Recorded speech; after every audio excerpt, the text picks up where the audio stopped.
Plymouth Rock, Plymouth Rock, playing it on up.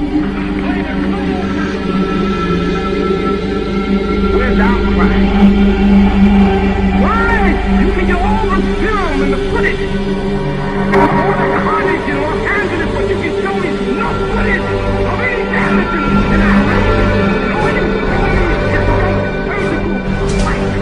Now, one year later, it comes out that these so-called surgical strikes were mixed in.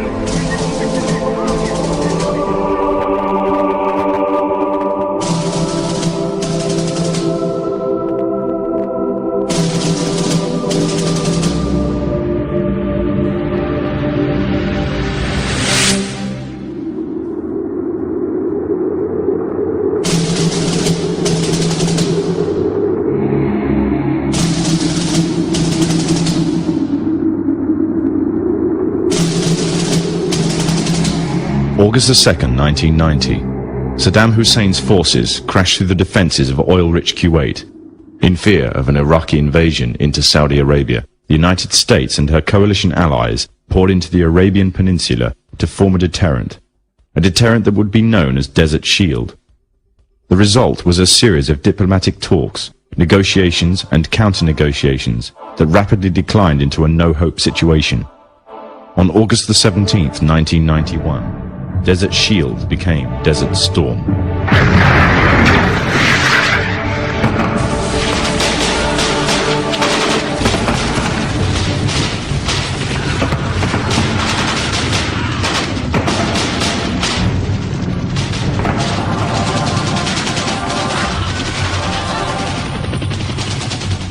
The conflict was witnessed by millions through the eye of CNN and the BBC, showing propaganda of the systematic eradication of Saddam's forces by a coalition far superior in technological, political, and economic power.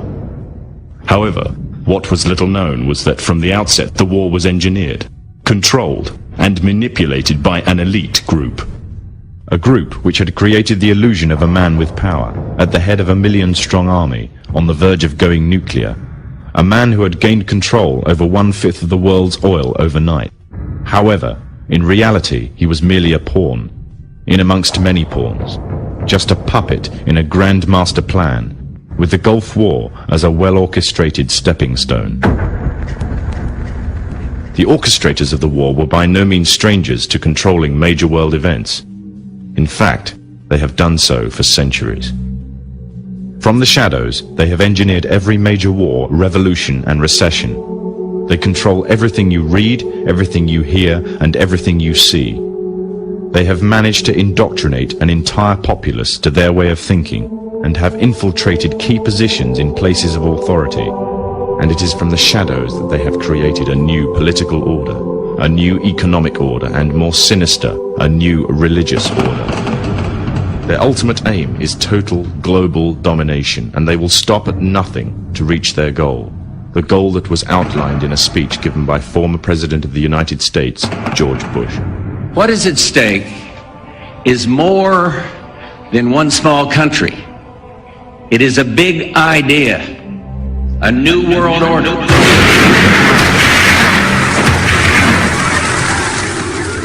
However, the origins of this global plan were not created in the offices of the White House.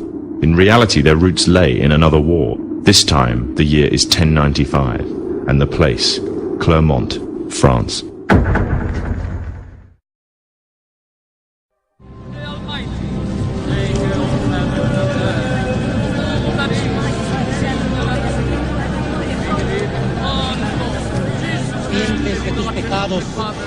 En el nombre del Padre, del Hijo y del Espíritu Santo. 11th century Europe was ruled by the Church, which held a firm grip on the hearts and minds of the people. This power enabled Pope Urban II to wage war on the Muslim Caliphate and crusade in what he called a War of the Cross, to recapture the land of Jerusalem. It had been under Muslim rule since the year 637, but in 1099 this rule was brought to a bloody and sudden end. In the name of the cross, women were raped and murdered. Children were put to the sword, and it is said that blood ran in the streets knee-high to the horses. Out of this land of bloodshed and terror, a group of men arose. Men that would stop at nothing to get what they wanted. no matter what the cost. 20 years after Jerusalem was taken, the Dome of the Rock was seized by a group of warrior monks calling themselves the Knights of the Temple of Solomon, or more simply, the Knights Templars.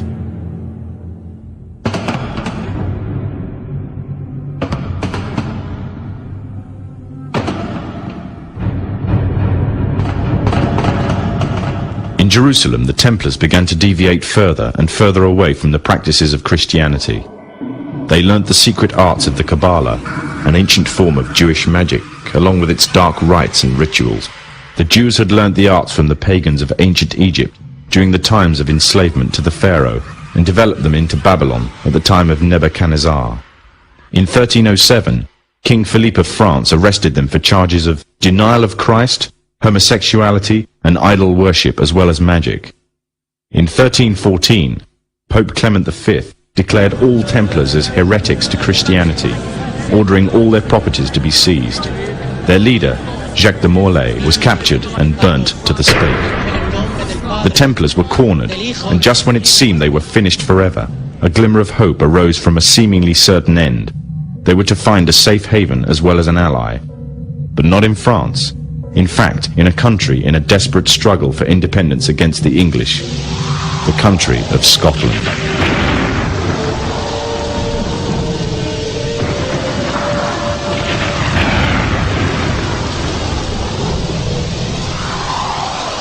For some, Scotland's hope of independence had died with the death of William Wallace. However, to the King of Scotland, Robert the Bruce, the arrival of the Templars gave him a new secret weapon.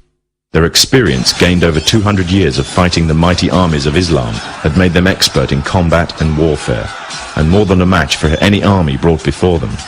In 1314, the Templars, allied with Robert the Bruce and his army, took to the fields of Bannockburn in the long-awaited showdown with the English.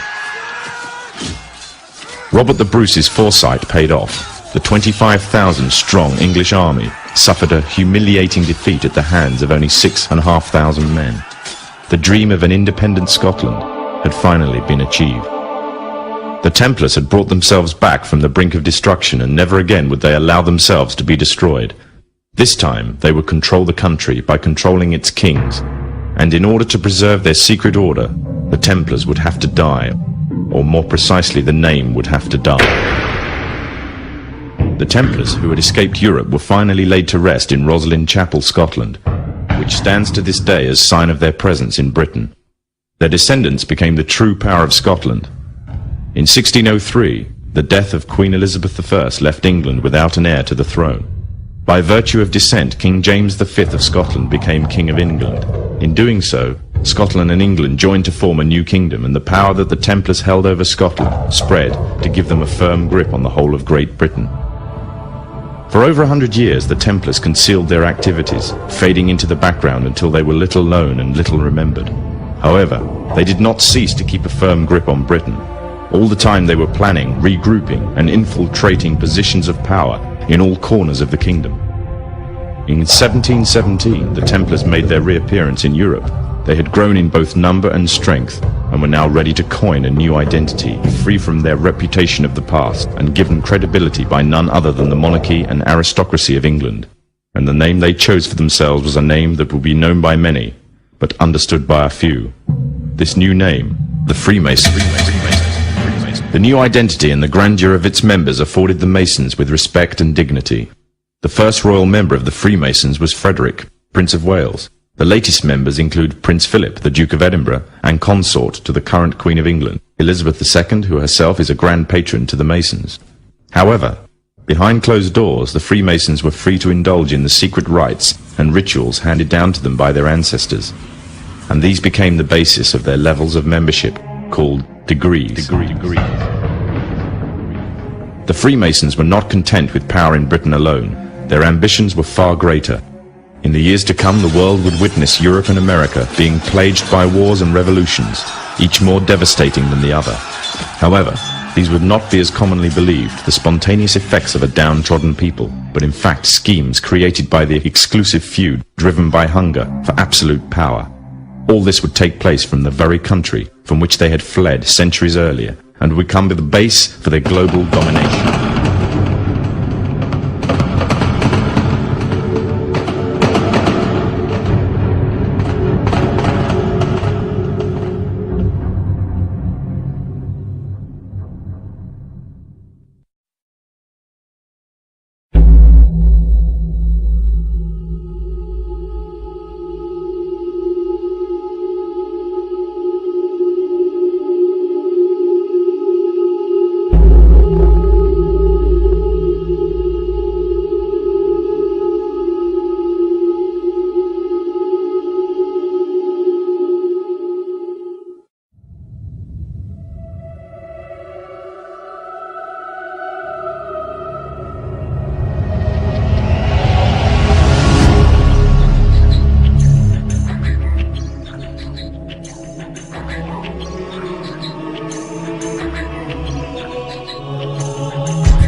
put a name to the conspiracy that's come down to us through the ages, that some call the Illuminati, some other people call it other things. But I think if you boil it down to its purest, simplest form, you would identify it essentially as Freemasonry. Now that might surprise some of you, but understand that Masonry has been around a long, long time. It may not have always been called Freemasonry, but Masons itself brag about the fact that their first Mason was Tubal-Cain. Now Tubal-Cain, if you know your Bible, was the seventh man from Adam by way of Cain, and he was the guy that invented metalworking. And he is supposedly the first Mason. Now that's pretty far back to start a conspiracy.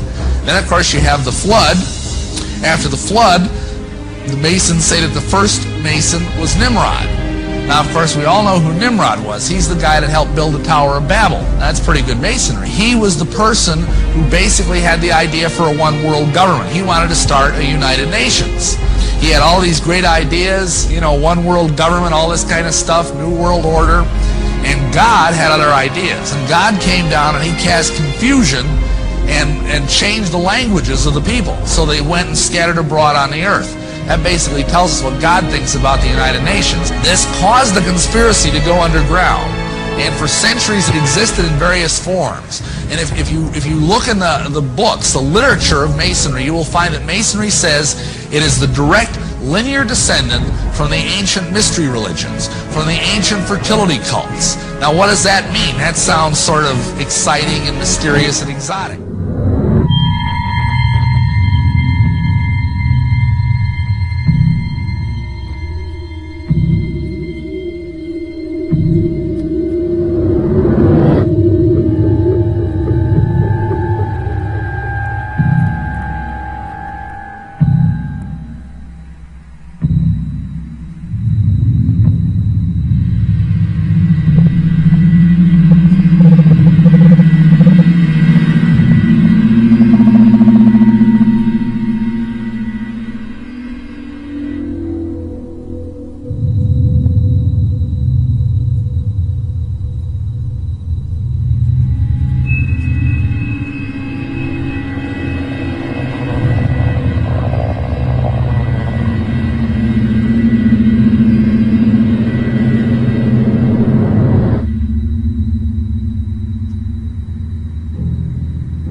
القارة الأمريكية يعني اكتشفت عند وصول كولومبوس إليها سنة 1492 وظلت يعني سنوات طويلة غير يعني مستعمرة من الأوروبيين.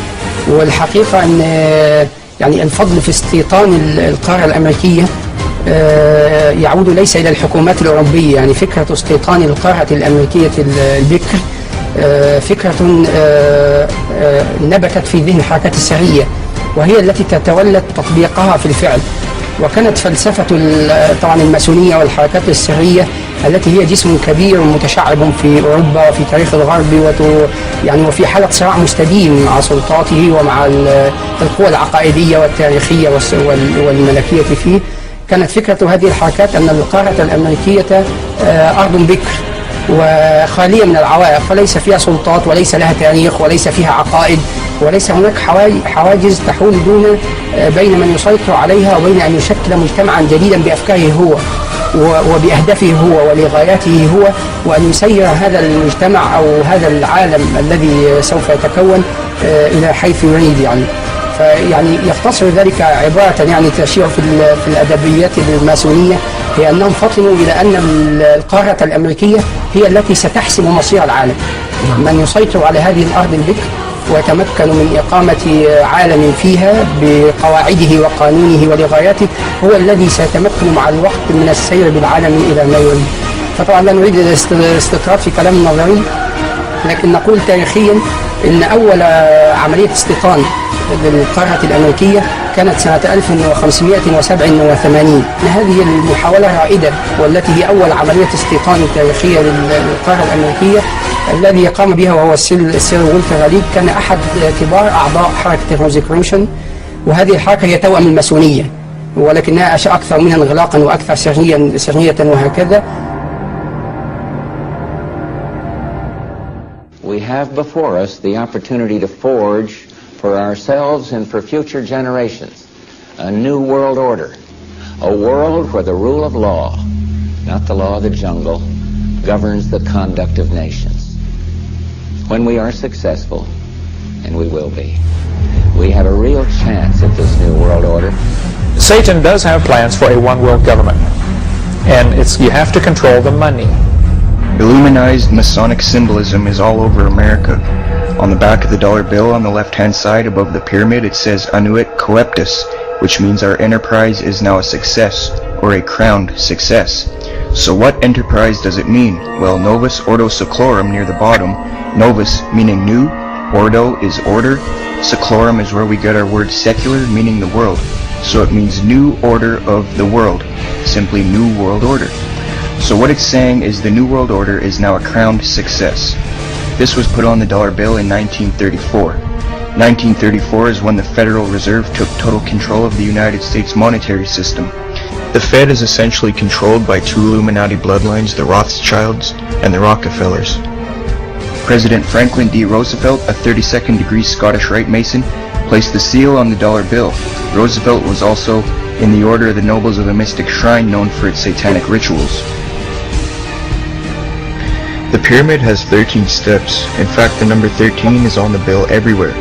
13 leaves on the olive branch, 13 berries, 13 stripes on the shield, 13 arrows, 13 stars, 13 letters on E pluribus unum, and 13 letters in Annuit Coeptus.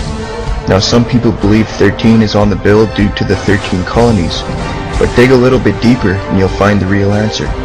13 also represents the 13 top Illuminati families that he traced back to the late 18th century and the early 19th century.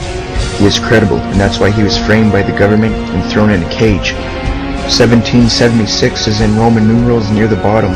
Some think it's because of the founding of the country. Another case of subliminal, indirect, reverse psychological propaganda.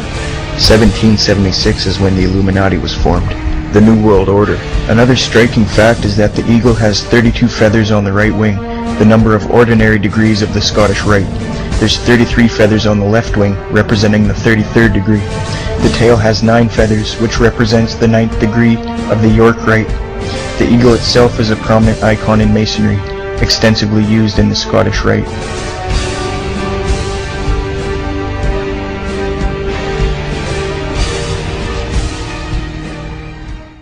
Many of the United States presidents have blood relations with each other.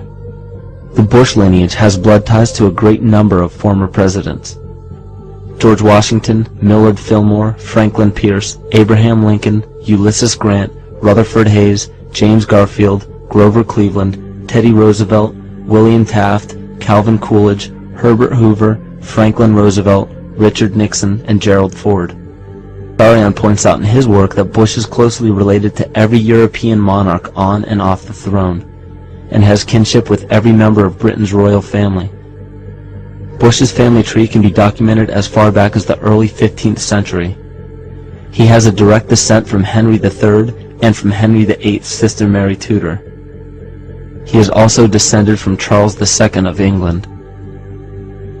And we also find that George W. Bush is a direct descendant of Godfrey de Bouillon. Godfrey was the first king of Jerusalem after he recaptured it from the Saracens, which was the name for the Islamic faith during the Middle Ages. It is interesting to note that the current occupation of the United States in the Middle East was re-established by the same family, George Bush Sr. in 1991, and again by George Bush Jr. in 2003. George Bush Jr. is then found to be a cousin to both opposing candidates of his 2 terms in office, Al Gore and John Kerry. Democratic President Barack Obama also has blood ties with George W. Bush, as well as Gerald Ford, Lyndon Johnson, Harry Truman, James Madison, and the British Prime Minister Sir Winston Churchill. On the opposing side of the 2008 presidential ballot, John McCain is descended from Robert the Bruce, King William I of Scotland, and also Godfrey the Bullion. In either of those first two books, though, who knew you and Dick Cheney cousins? You know, listen, I don't think I'm going to the family reunion. I don't know how I'll be greeted. We all know his father, but what about his cousins? A heartbeat away from the presidency is actually a blood relation. He's President Bush's 9th cousin once removed. Cheney's cousin Barack Obama is also Bush's 11th cousin. President Lincoln was President Bush's 7th cousin 5 times removed. And Bush shared more than just a ballot with John Kerry. That's right, they're 9th cousins twice removed. Trace the family tree far enough, and you get Madonna, Celine Dion, and Tom Hanks. Christine, you've heard the adage politics makes strange bedfellows. Apparently politics also makes for strange relations. Thanks to the New England Historic Genealogical Society, we now know the presidential candidates are related to a host of famous and historic figures. In this primary campaign. I opposed this war in 2002. But do you know their relatives? Obama is distantly related to 6 presidents: George W. and George H.W. Bush, Gerald Ford, Lyndon Johnson, Harry S. Truman, and James Madison. Obama's family tree also includes Sir Winston Churchill and Civil War General Robert E. Lee. Thank you all. Thank you. She's also related to beatnik author Jack Kerouac and the wife of Prince Charles of England. John McCain's ancestry was more difficult to trace, but it's known he's the 6th cousin of First Lady Laura Bush.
Plato's Republic in the 1500s was popular work. He said, if we could have a group of wise men who were well paid to rule over the people, then there would be no corruption. And so they had to go into a secret society. It's estimated close to 5 million men are involved in Freemasonry here in North America. It is based on the worship of the male regenerative power. They were highly skilled men, and they wanted to keep the secrets of their skills to themselves. They are then required to take a blood oath not to reveal the secrets of Masonry, or they will lose their life. And I was warned that should I reveal any of the secrets of Freemasonry, to know what to expect. I went in there with all good intentions, thinking I was entering a fraternity. He does not know at all what he is being initiated into. It's not even mentioned. And they get into it naively, not realizing that it is a religious organization designed for very specific spiritual purposes. I thought it was a Christian organization. Their own leaders have consciously lied and deceived to them because they do not want them to know the true teachings of Masonry. It is based on Egyptian paganism. They are in a non-Christian, pagan, idolatrous cult. Freemasonry goes so far as to actually call Lucifer God. And no Christian has any part in it.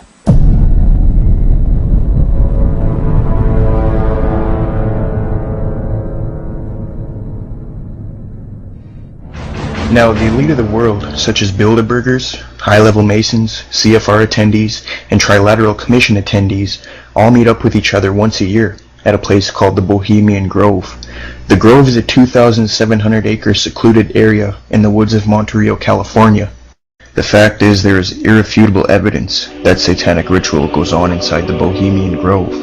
Here is a photo of Masonic coffin ritual being performed in front of a shrine of the devil. Now, a documentary filmmaker and radio talk show host from Austin, Texas, Alex Jones, snuck into the Bohemian Grove in the year 2000 and filmed this satanic ritual known as the cremation of care. Notice the 50-foot stone idol. Notice the red, black, and white robes. Notice the fire and the satanic sacrifice. Now, there's a debate on what the idol represents.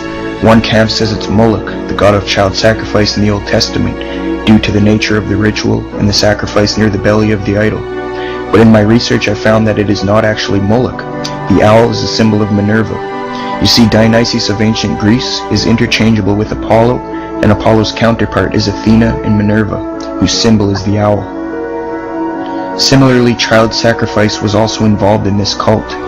The owl became an important Illuminati symbol in 1776 and was adapted to the name of the Illuminati degree known as Minervals.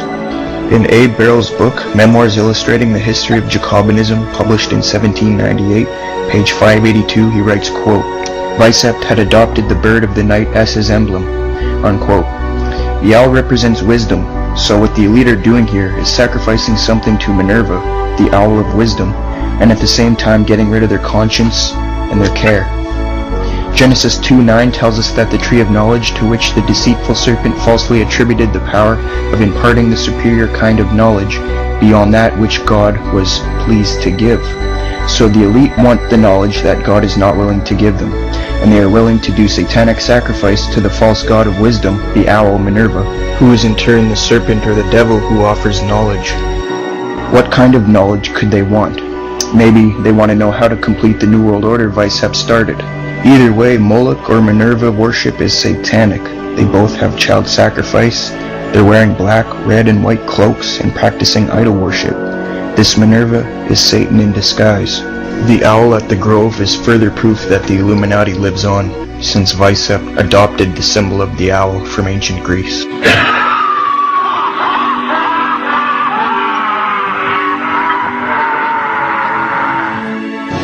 Listen, I am a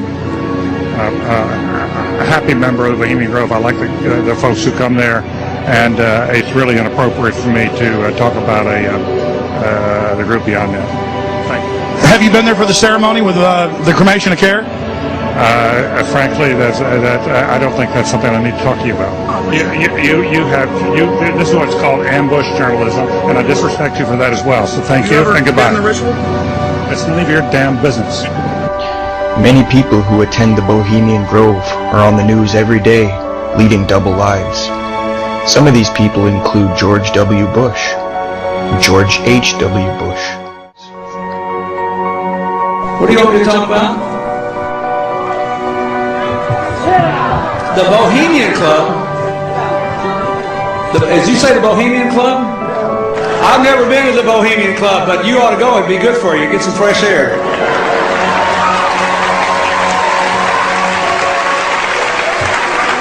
Here's a New Statesman news report that tells us that Bill Clinton has gone to the Bohemian Grove.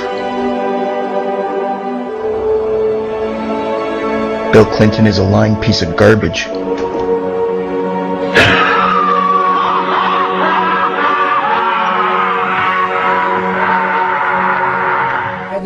طبعا انا يعني اوشك يعني اسمع احد من المشاهدين يقول هؤلاء القوم يهرطقون، يعني يقول هؤلاء القوم يضحكون علينا، يعني فنريد ان نرى الصور اللي بعدها حتى يعني طقس الحرق في الغابة البوهيمية نزيل شكه، يعني نزيل شك المشاهد. فلو نرى الصور اللي بعدها.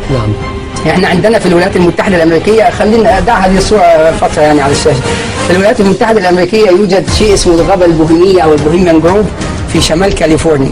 هذه الغابة يلتقي فيها نخبة الولايات المتحدة الأمريكية سنويا في موعد محدد لمدة أسبوعين، يقيمون داخل هذه الغابة إقامة كاملة داخل المعسكرات، وكل معسكر مخصص لقطاع من النخبة. فهناك معسكر لرؤساء الولايات المتحدة الحالي والسابقين ومعسكر والسياسيين، ومعسكر لرجال مسؤولين وزارة الدفاع، ومعسكر لرجال الجامعات والأساتذة ورؤساء الجامعات، ومعسكر لأقطاب المال والبنوك والصناعة، ومعسكر للماليين والإعلاميين. المهم ان هذا التجمع سري، المفروض انه لا احد يطلع على ما يدور، ممنوع على الصحافه ان تدخل وان تطلع عليه، وهو يعقد منذ اكثر من 100 سنه، يعني هذا التجمع له اكثر من 100 سنه. ففي هذا التجمع يعني يقيمون عروض مسرحيه واستعراضات وهكذا، والطقس الرئيسي في هذا المعسكر هو الذي نراه امامنا الان. هذه الصوره التي التقطت سرا. هذه الصوره التقطها صحفي امريكي كاثوليكي اسمه أليكس جونز، تمكن من اختراق الغابه لانها شاسعه المساحه 2000 فدان وهكذا، وممنوع على المصورين الدخول يعني. فالذي لو شرع المشاهد هذه الصورة، يعني أنا أعتقد لو سألته ماذا ترى، أول ما سيرد على ذهني أن هذه مسرحية إغريقية. فأنت ترى ناس بملابس احتفالية، وترى يعني مشهد مسرحي. الحقيقة الذي نرى أمامنا هنا هو مسرح حجري مقام على شاطئ البحيرة داخل هذه الغابة البوهيمية، والواقفون هنا ليسوا ممثلين، هؤلاء نخبة الولايات المتحدة الأمريكية يلبسون أزياء احتفالية بهذا الشكل، وفي هذا الطقس يرسو قارب على شاطئ هذا المسرح الحجري من البحيرة الصناعية، فيلتقطون الواقفون من نخبة الولايات المتحدة، وهو تمثال لطفل صغير، ويقومون بحرقه تحت أقدام البومة ليليث. هذا التمثال الذي يراه المشاهد هو البومة ليليث التي نتكلم عنها في الدولار، وهذا تمثال ارتفاعه حوالي 12 مترا، يعني الذي يحرقون عنده هذا. طبعا هذا تقربا للبومه. الصحفي الكاثوليكي الذي استطاع ان يخترق الغابه ويصور فيديويا ايضا، يعني صور الطقس الرئيسي بالفيديو. نعم. الاشخاص الموجودون داخل الغابه هم نخبه صفوه المجتمع الامريكي والاقتصاد والاعلام وهكذا، اللي هم النخبه. فنقول للمشاهد ما هي هذه البومه. نرى الصوره، يعني اولا هو يوجد في الدولار في الوجه الامامي من اعلى الى اليمين. هذا يرى صوره مكبره للدولار، ويركز فيها خط على شيء معين حول رقم 1 يوجد شكل زخرفي. هذا الشكل الزخرفي مكبر بجوار الصورة هكذا، يرى المشاهد شيء يشبه وجه البومة. نعم. سنقول له ما هي هذه البومة. هذه البومة هي ليليث. ما هي ليليث؟ نعم. ليليث هذه في سفر زهار، هناك سفر في التلمود اسمه زهار أو سفر الإشراق أو الضياء، يقول أن هناك زوجة سابقة لآدم اسمها ليليث قبل حواء. مسخت إلى نعم. خلقها الإله يعني خلقا مستقلا من التراب والماء، وليس من ضلع آدم كحواء. نعم. فلما خلقها أمرها بطاعة آدم، فأبت أن تطيع آدم ونشزت عليه، وقالت إنها خلقت مثله مستقلة، فليس له أن يأمرها ولا أن ينهاها، ففرت من الإله فمسخها إلى بومة. نعم. وفي الحركات السرية والماسونية هي رمز للتمرد على السلطات وعلى القيود وعلى التقاليد وعلى رجال الأديان وعلى العقائد وهكذا.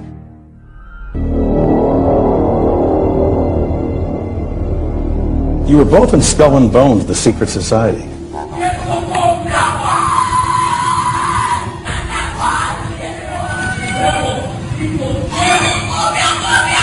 And during the initiation rites, you could hear strange cries and whispers coming from the Skull and Bones tomb. Despite a lifetime of attempts to get inside, the best Rosenbaum could do was hide out on the ledge of a nearby building a few years ago to videotape a nocturnal initiation ceremony in the tomb's courtyard. The initiates are told that they are superior beings and are part of a privileged elite who use war, terror and famine to control Earth's human population. It's so secret we can't talk about it. What does that mean for America? Also in the street plan of Washington, you find pentagrams. So here we have two pentagrams in the street plan of Washington. The top one points into the Capitol building, and the one at the bottom points into the White House. This is a political building, so we're told. In fact, it's a temple to a secret society, built by the Freemasons to a specific design, Congress, the Congress building. Where did it get its name from? Capitol Hill, from a sacred place of the Roman Brotherhood going way back called Capitoline Hill. And when Madeleine Albright, high priestess of this brotherhood, became Secretary of State, and she went across on her first overseas visit to Europe, she actually went to Rome and made an official visit, what for her would have been a pilgrimage to Capitoline Hill in Rome, and that's where we get Capitol Hill from. This is George Washington. In the last century, they decided they didn't have a decent statue of George, so instead of getting an American to produce one, they ordered it from Italy, from Florence. And when it arrived on the dockside, people were staggered, because here was George, the first president of the United States, depicted naked from the waist up with this cloth over his Bill Clinton's, and then pointing up one arm, pointing down the other. What's going on? Unless you realize where these people are coming from, it's inexplicable.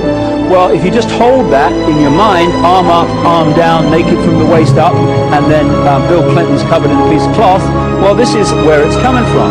This is the ancient depiction of the compilation of the negative force symbol that the Templars worshipped, or the high-level Templars worshipped anyway, called Baphomet. And this is why that they depicted George Washington in that way.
The truth is waiting to be uncovered.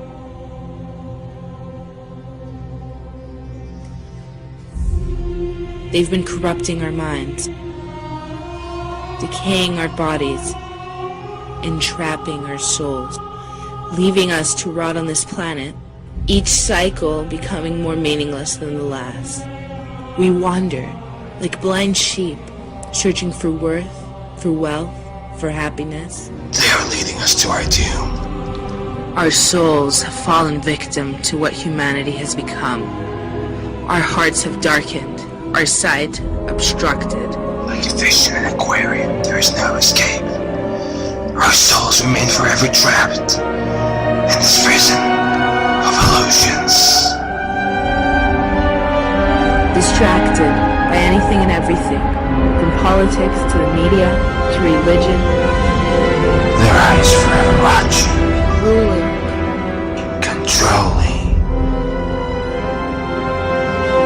The powerful elite forces of this earth lie behind the scenes. And knowledge is our only power. The time has come for us to take that power back.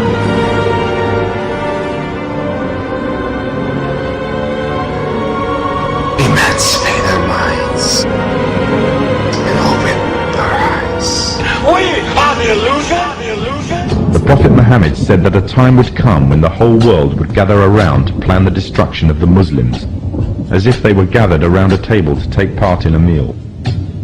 Today the nations of the world are doing just that, around the circular tables of the United Nations General Assembly Hall.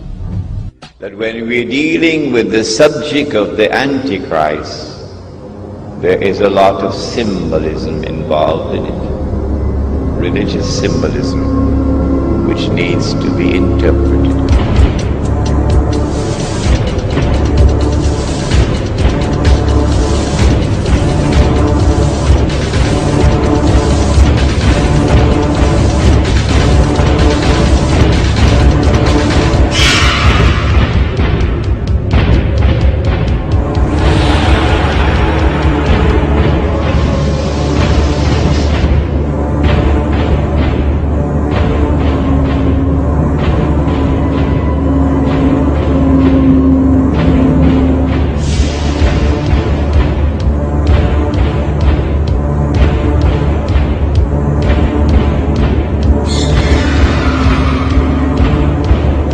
Have before us the opportunity to forge for ourselves and for future generations a new world order, a world where the rule of law, not the law of the jungle, governs the conduct of nations.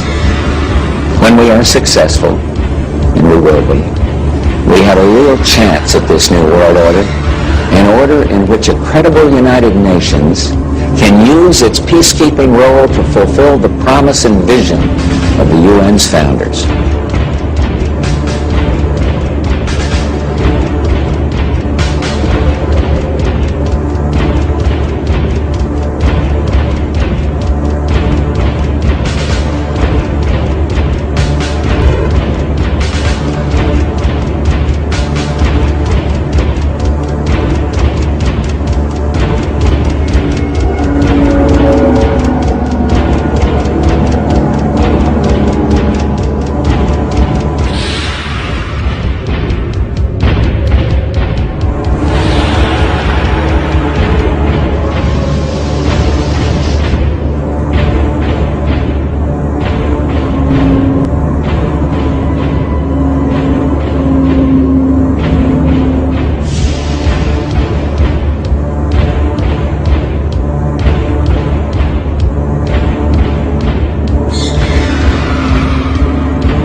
الكلمة الآن للأمين العام للجامعة العربية صاحب السعادة نبيل العربي. سيادة الرئيس. Thank you, Mr. President.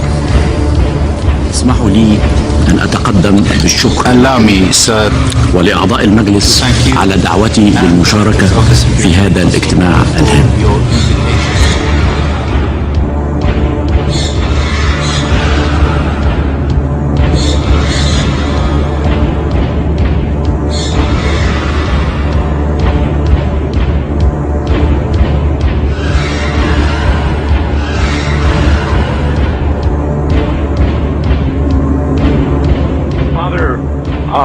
I've got an article here entitled "Two Eminent Churchmen Agree."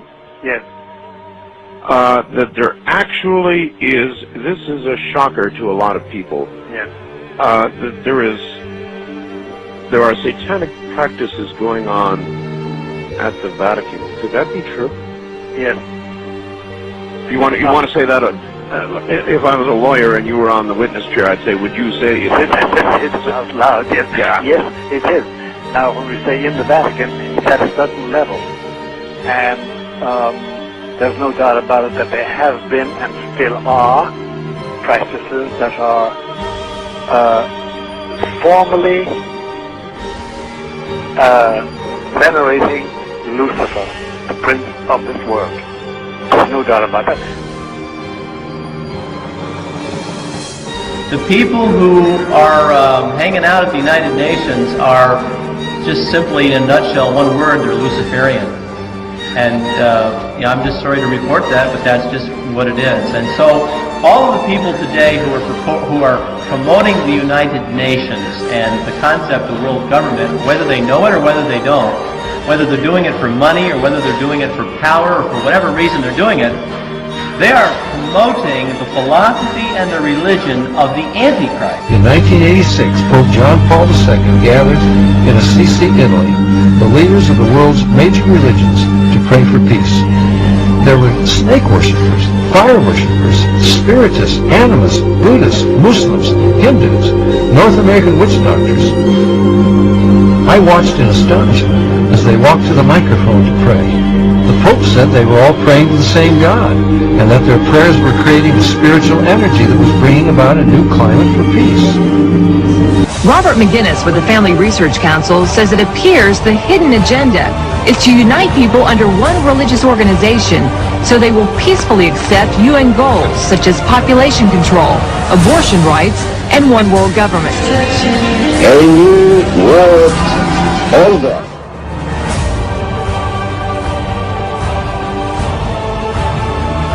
This ethnic cleansing that you're hearing about is Christian cleansing throughout the world. And as the Antichrist becomes more powerful, you're just simply going to see more and more and more of it. Now here, we have a picture of John Paul II hand in hand with the communist 33rd degree Mason, Nelson Mandela.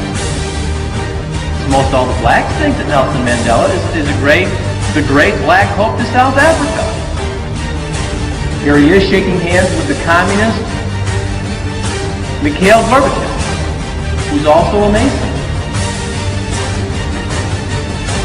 We are in the middle of spiritual warfare. But the point is that I think some of us at least are here because we realize that there's a real problem today. But the people who are on the outside looking in, this is not what they see. They're watching leadership of the Catholic Church meet with members of the Communist Party, like Togliatti in Italy. And they're asking themselves, how can this be? I think we're in the last days. How we got here is anybody's guess, I suppose.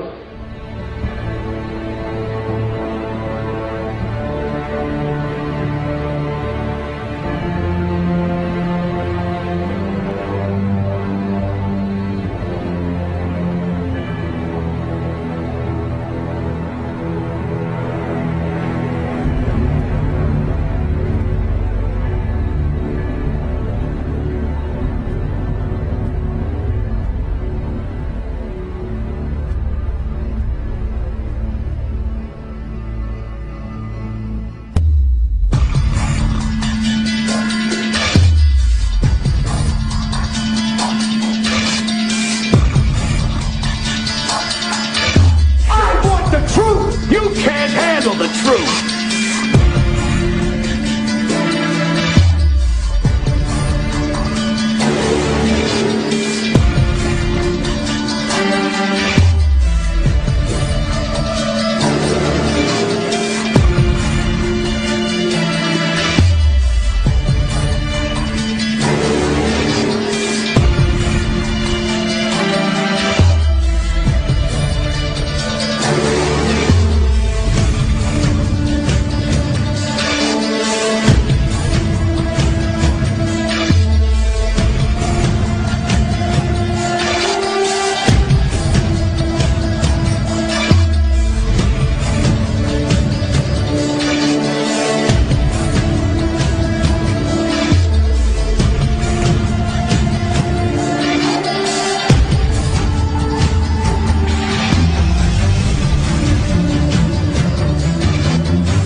The truth.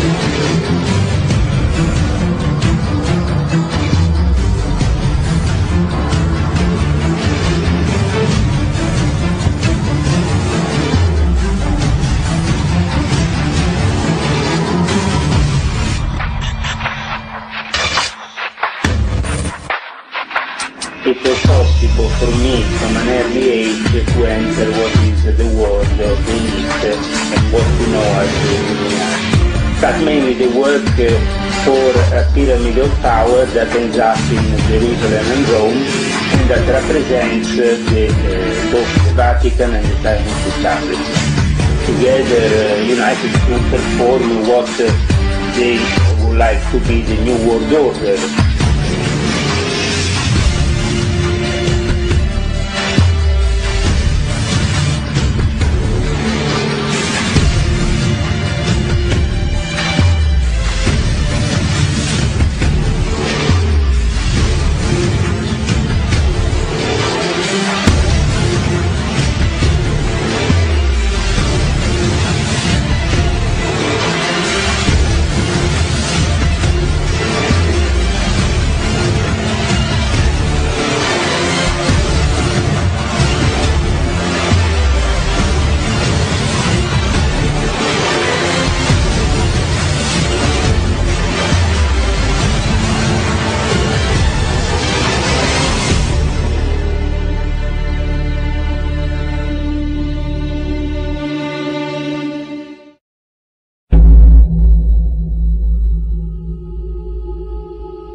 The Blessed Prophet sallallahu alayhi wa sallam declared, every prophet warned his people about the Antichrist, about Dajjal, the false Messiah.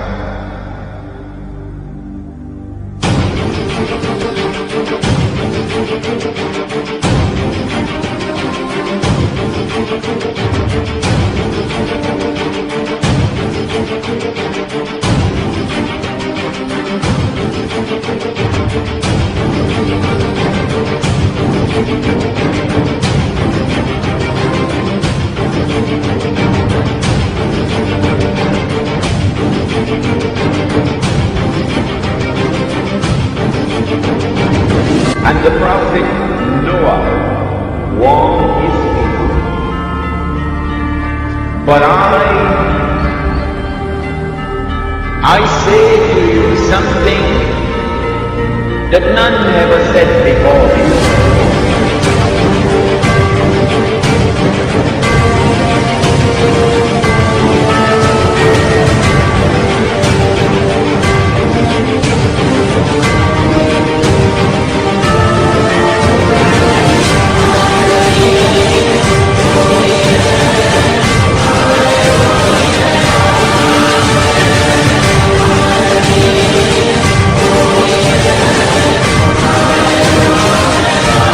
Antichrist sees with one eye, his left eye.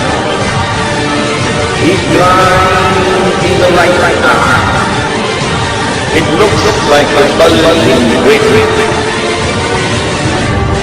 But your Lord is not one eye. Laizai di vrat? Napitkam?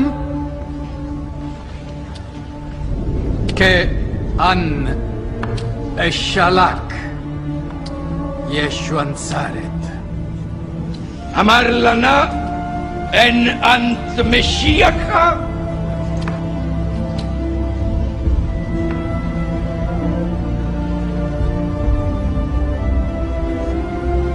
هو أنا تقسم برناش يثيب بهمين خيل يثيب أنا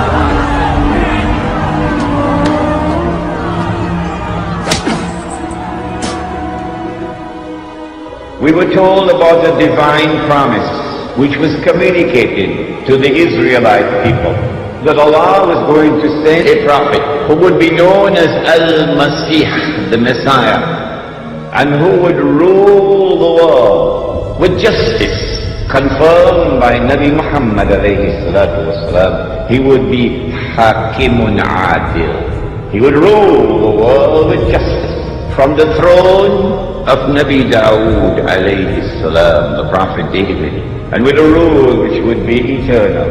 The Israelite people understood that if the Messiah was to fulfill this divine promise, there were certain logical implications which followed. Number one, that he would have to liberate the Holy Land. Number two, that he would have to bring the believers back to the Holy Land to reclaim it as their own. Number three, that he would have to restore the holy state of Israel, founded by David and Solomon, Allah's blessings be upon them. And number four, that this holy state of Israel would have to become once again the ruling state in the world.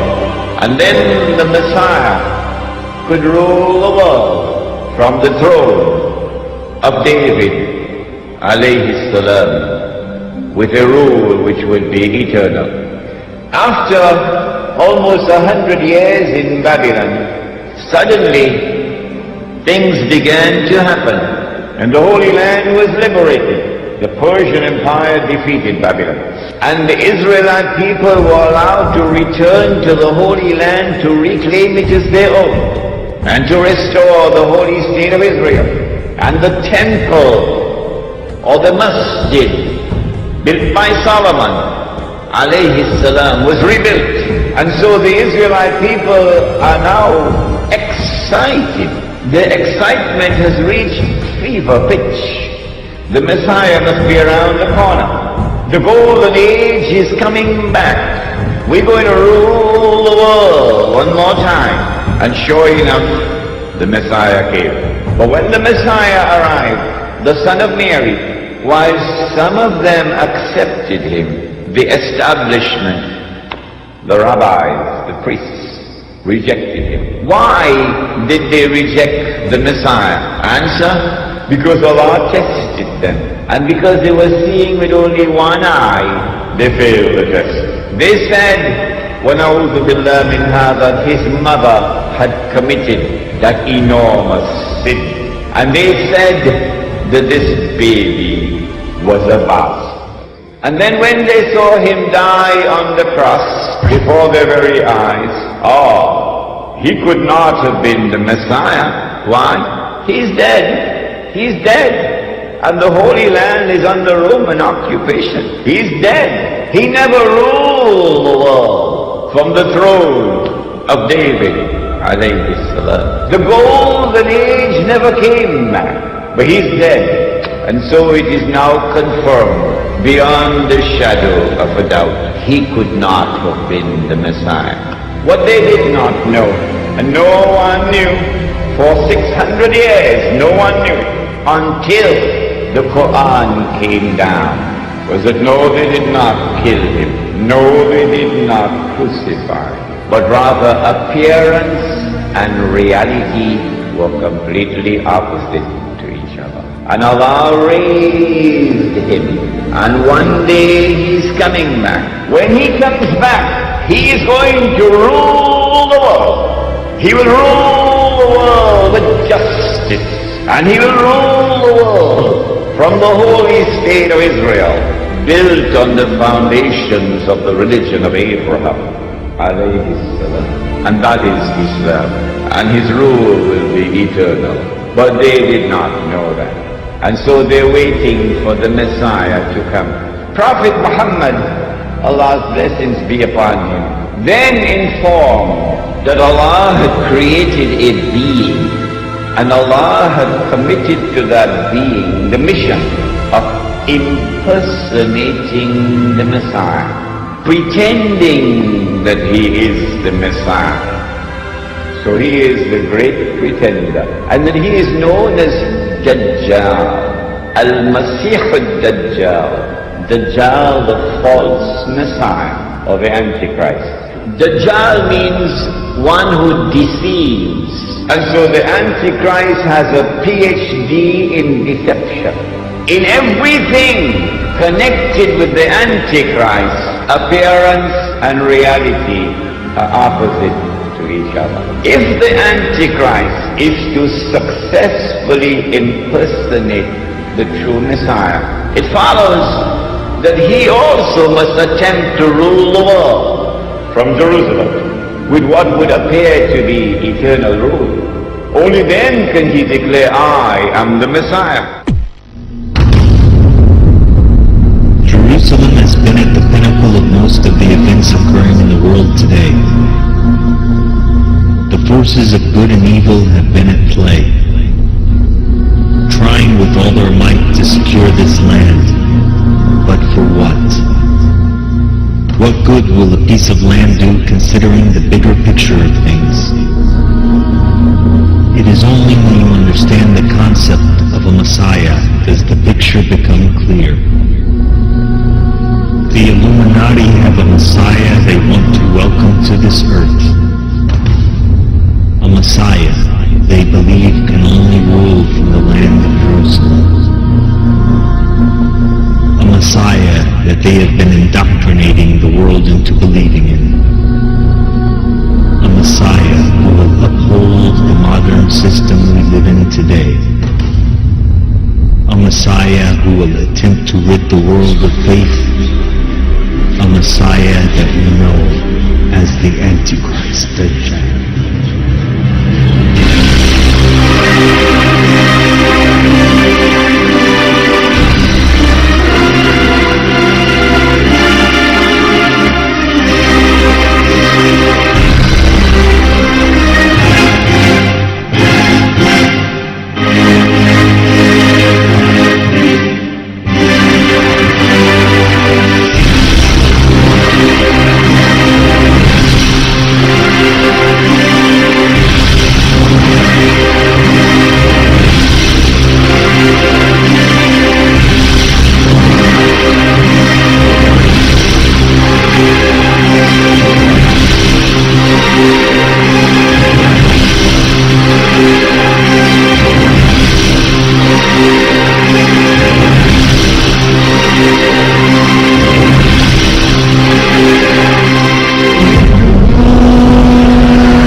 not only has there been this curious relationship between Britain and the United States, that Britain and the Holy Land and Israel, which you cannot explain with normal tools of political analysis, but also with the United States and Israel. Which political scientist there is in the world today who can offer a rational explanation for the curious relationship that exists between the United States and Israel? And modern Western civilization has armed Israel. Transfer of technology, transfer of military technology, massive economic aid, massive financial aid, to the extent that Israel is now a superpower. And to the extent that Israel is now poised to take over from the United States as the ruling state in the world.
thousands of years, the holy lands of the Middle East have run with blood.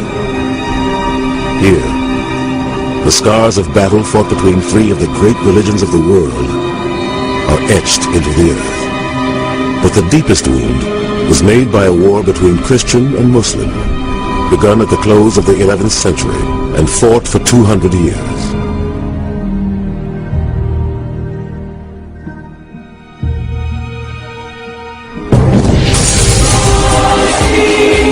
At stake, a tiny strip of land just a few hundred miles long, but with the greatest prize, Jerusalem.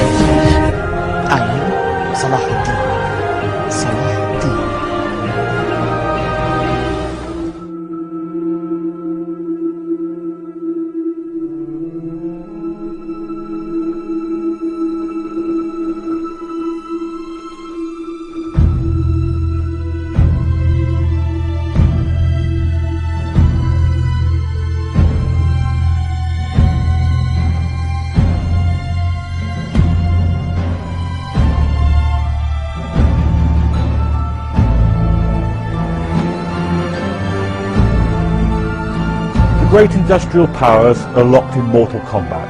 Millions are dying in the trenches in Europe, but the consequences of the war are felt around the globe. The old, semi-feudal Ottoman Turkish Empire, already shaken by nationalist revolution in 1908, is falling to pieces. And disastrously, it's allied to Germany. The British and French are out to make the most of the collapse of the Ottoman Empire in the Middle East, and the British are out to protect the roots to the jewel in the crown, the British Empire in India. The British will promise anything to anyone if they think it will help them win the war. In 1915, Sir Henry McMahon, the British High Commissioner in Cairo, wants to encourage an Arab revolt against the Ottoman Empire.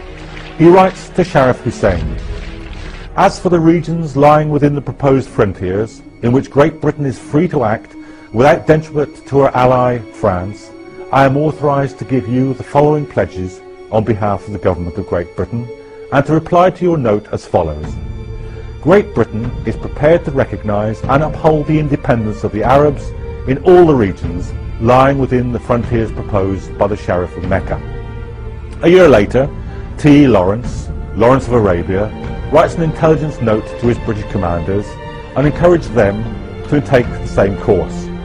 He says it will be beneficial to us because it marches with our immediate aims: the breakup of the Islamic bloc, the defeat and disruption of the Ottoman Empire, and because the states that Sharif Hussein would set up to succeed the Turks would be harmless to ourselves. The Arabs are even less stable than the Turks, and if properly handled, they would remain in a state of political mosaic, a tissue of small, jealous principalities incapable of cohesion. When Britain left the Holy Land, she left like a thief in the dark.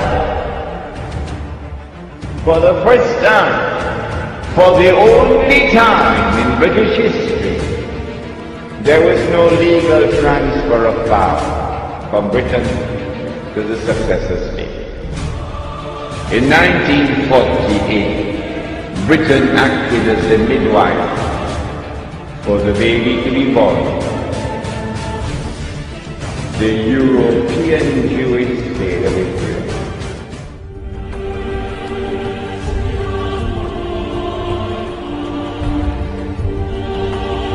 Another statement of the Prophet ﷺ, which is of crucial importance, it is also in Sahih Muslim. He said that when the Antichrist is released, he will live on earth for 40 days. 40 days. Yawmun kasana. One day like a year. Yawmun kashahr.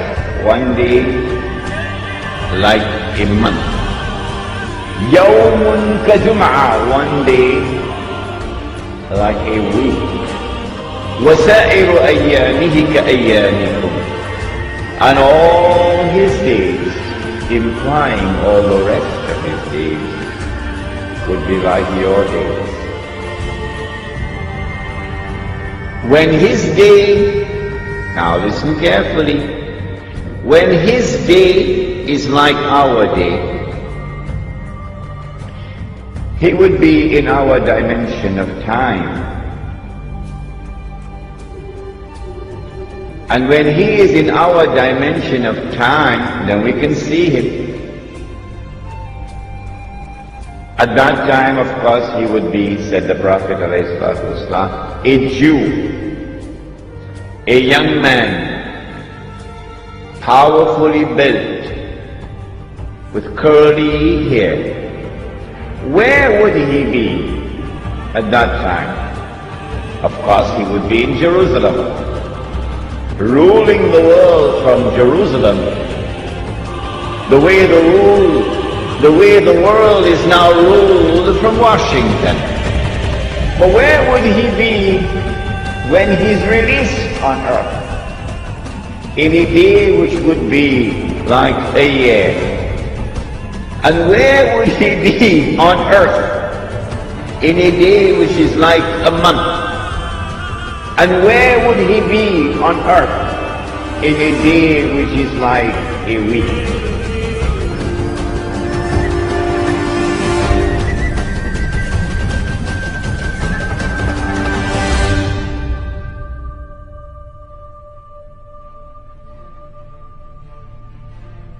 And now we get the story from the blessed lips of the Messenger of Allah. What is the story? Tamim al-Dari and some 30 or 40 of his companions went on board a ship. And then the storms came and blew the ship for a whole month before they arrived at an island. And when they got on shore, they got off the ship and they went on shore, they were confronted by a very hairy creature. Plenty hair, so much hair, you could hardly tell which side is head and which side is tail. And then this creature spoke and said, I am Jassasa, spy. Surah Al-Hujurat, وَلَا تَجَسَّسُوا, do not spy. So this is an island with a lot of people who excel in spying. The answer, of course, is that when he's released on earth, he will be on that island.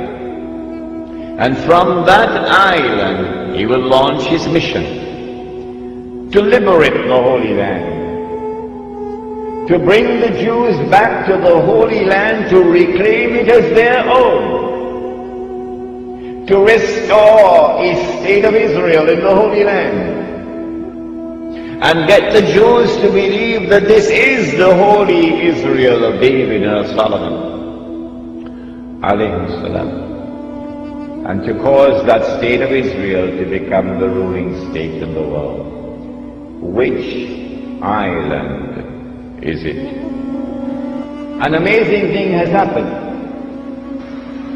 The British government did something which was incredibly strange and mysterious. In Britain, which is now the prince of the secular world, the secular world takes religion out of politics. And Britain is the prince of the secular world. Britain issues a declaration known as the Balfour Declaration in November 1917 that it is the intention of His Majesty's government to work for the establishment of a Jewish national home in the Holy Land. Do you hear that? The only thing stranger than that ever occurred in history was the day that the cow jumped over the moon. Why would a secular state, which leads the world of secular states, declare its intention to work for the establishment of a Jewish national home, meaning a Jewish state,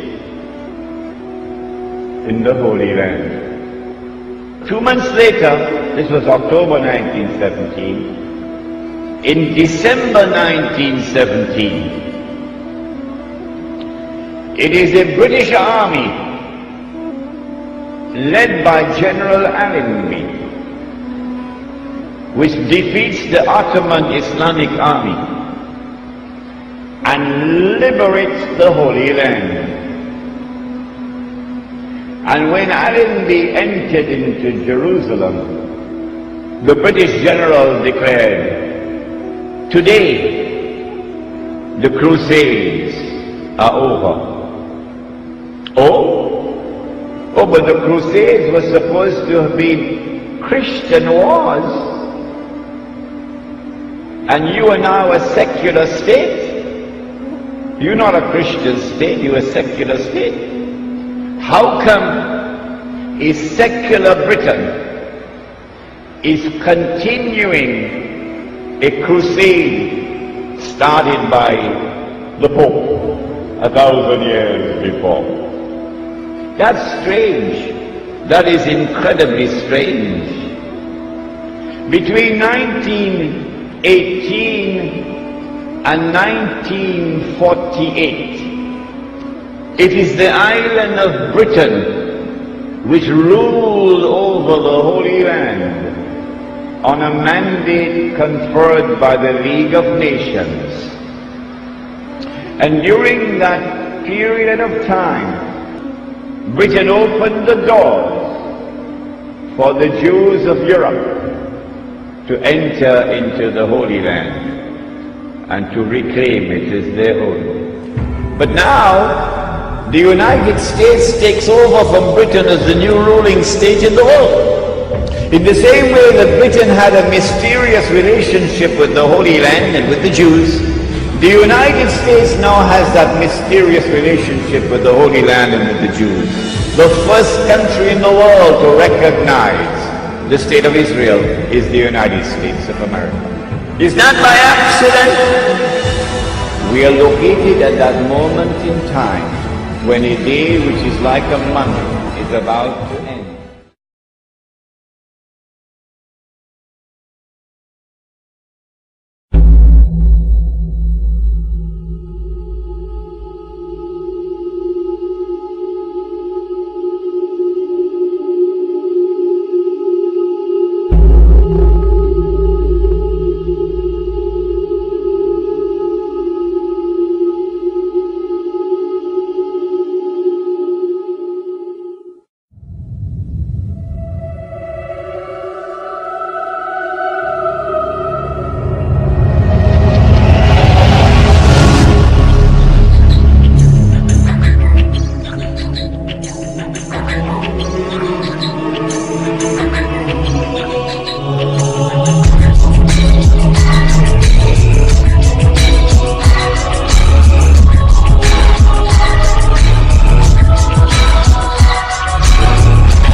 هذه سورة البخاري الذي قلنا هو حبر الماسونية الأعظم، وهو الذي أرسل هذا الخطاب وفيه الخطة التي يدبرون لها. يعني الذي معه الآن هذا هو مدزيني الذي قلنا هو ماسوني من الدرجة 33، والخطاب طبعا أرسله بايك إلى مدزيني هذا، أرسله إليه سنة 1871. طبعا ننبه المشاهد أن في هذه السنة لم يكن طبعا إسرائيل أقيمت ولا اليهود هاجروا ولا وعد بلفور ولا هرتزل ولا حركة صهيونية ولا أي شيء من هذا الكلام.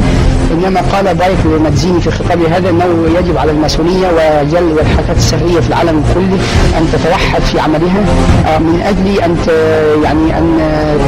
تؤدي بالعالم إلى اندلاع 3 حروب. يعني فقال أن الحرب الأولى يجب أن تنتهي بإسقاط روسيا القيصرية وبتهجير اليهود في العالم إلى فلسطين، والحرب الثانية يكون المراد منها تحويل اليهود الذين هاجروا في المرحلة الأولى إلى دولة، والحرب الثالثة تكون بين هذه الدولة وبين جيرانها من العرب والمسلمين، وتنتهي بسيادة اليهود يعني على ما بين النيل والفرات، وسيادة الماسونية على العالم كله، وصحرها لشعوب العالم في بوتقتها الأخلاقية والقانونية والأزياء والذي اسمه العولمة التي نعيشها الآن يعني. فطبعا الخطاب كما قلنا يعني مر علينا أكثر من 140 سنة واقترب من هذا، ففي تقريبا يعني مسار الأحداث في كل القرن العشرين.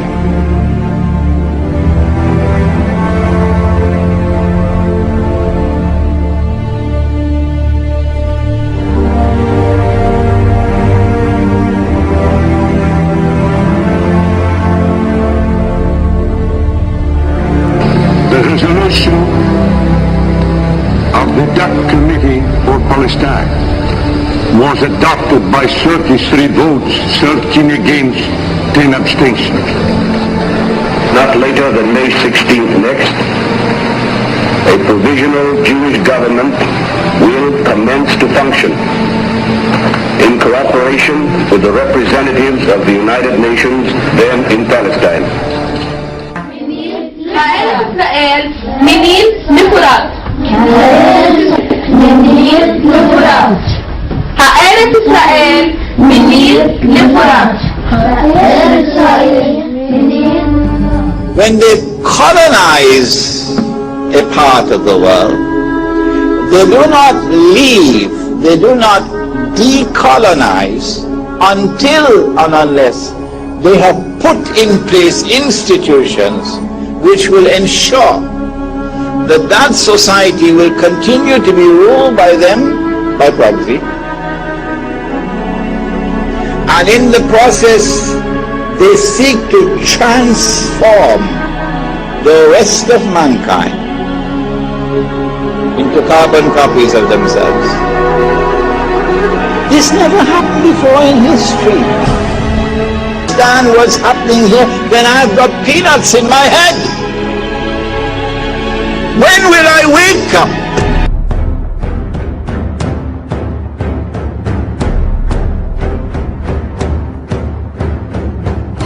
فتولى السلطة النطيحة والمتردية وما أكل السبع. نعم. يعني حفالات الناس يحكمون العالم العربي الآن. نسأل الله لهم الهداية. نسأل الله لهم الهداية. نسأل الله لهم الهداية أو يأخذهم جميعا ويريحنا منهم. نعم. لا يوجد الآن حاكم عربي واحد يفهم الإسلام. لا يوجد حاكم عربي واحد يطبق الإسلام. لا يوجد حاكم عربي واحد يحكم في هذه القضية باسم الإسلام. لماذا الصمت؟ لماذا الجبن؟ لماذا الخوف؟ لماذا هذا الذل وهذا العار الذي تعيش فيه الأمة؟ خايفين على ايه؟ على كراسيهم؟ سبحان الله. اين الجيوش العربية؟ اين الاسلحة العربييه؟ لماذا اشترى السلاح؟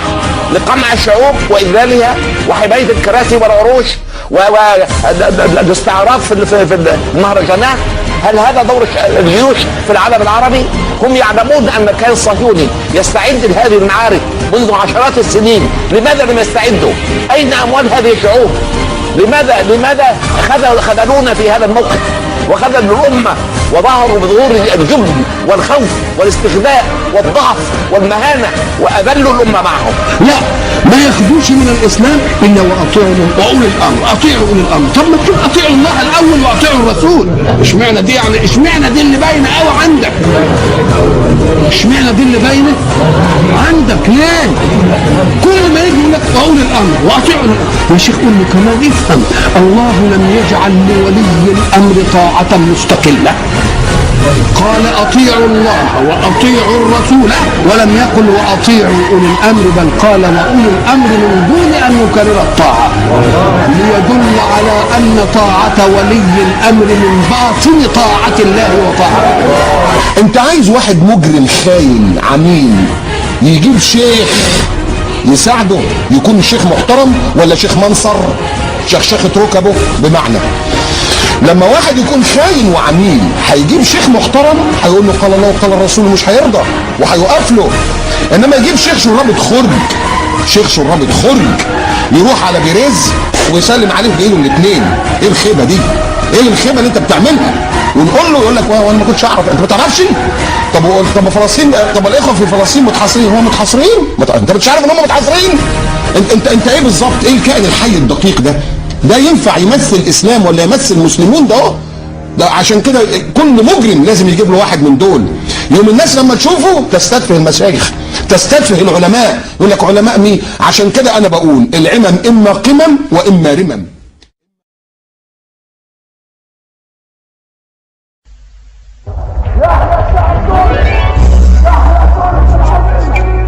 تحيا الحرية، المجد الشهداء يتواصل مع الدستور. المجرم هرب، المجرم هرب، بل عليه هرب، بل هرب من الشعب التونسي، بل عليه هرب، بل عليه هرب، بل عليه هرب، بل عليه هرب، المجرم هرب، الشاب هرب، السفاح هرب.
يا ريت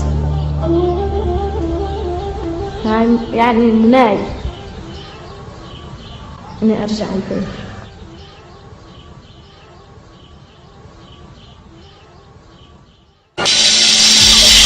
Hello, Tom. Would you like to play a game?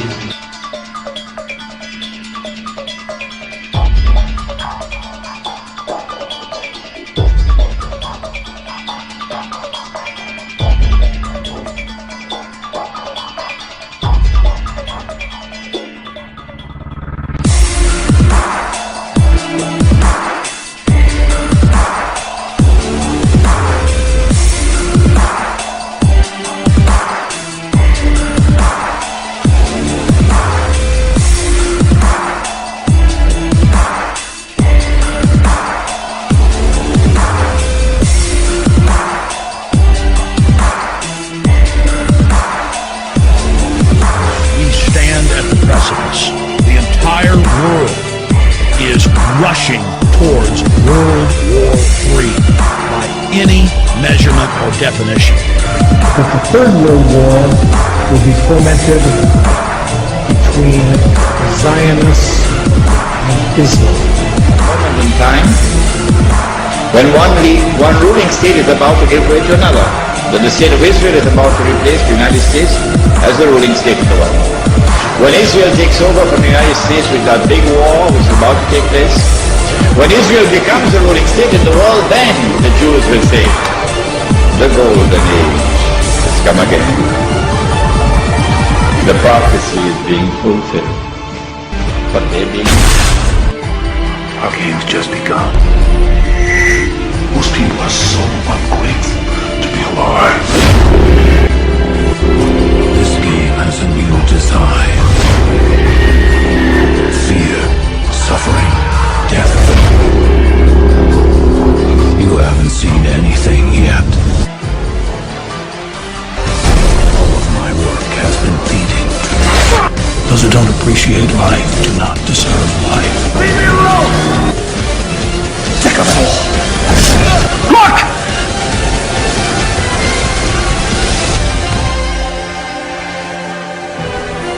The games have just begun. Everybody deserves a chance.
The Messenger of Allah, Nabi Muhammad ﷺ, informed us of the release of Dajjal into the world during his lifetime. He went on to say that when Dajjal is released into the world, he would live on earth for 40 days. One day like a year, one day like a month, one day like a week, and the rest of his days like your days. The analysis conducted in his book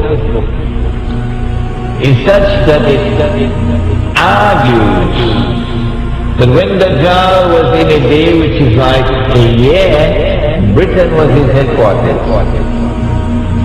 And when Dajjal moved to a day which is like a month, the United States of America became his headquarters.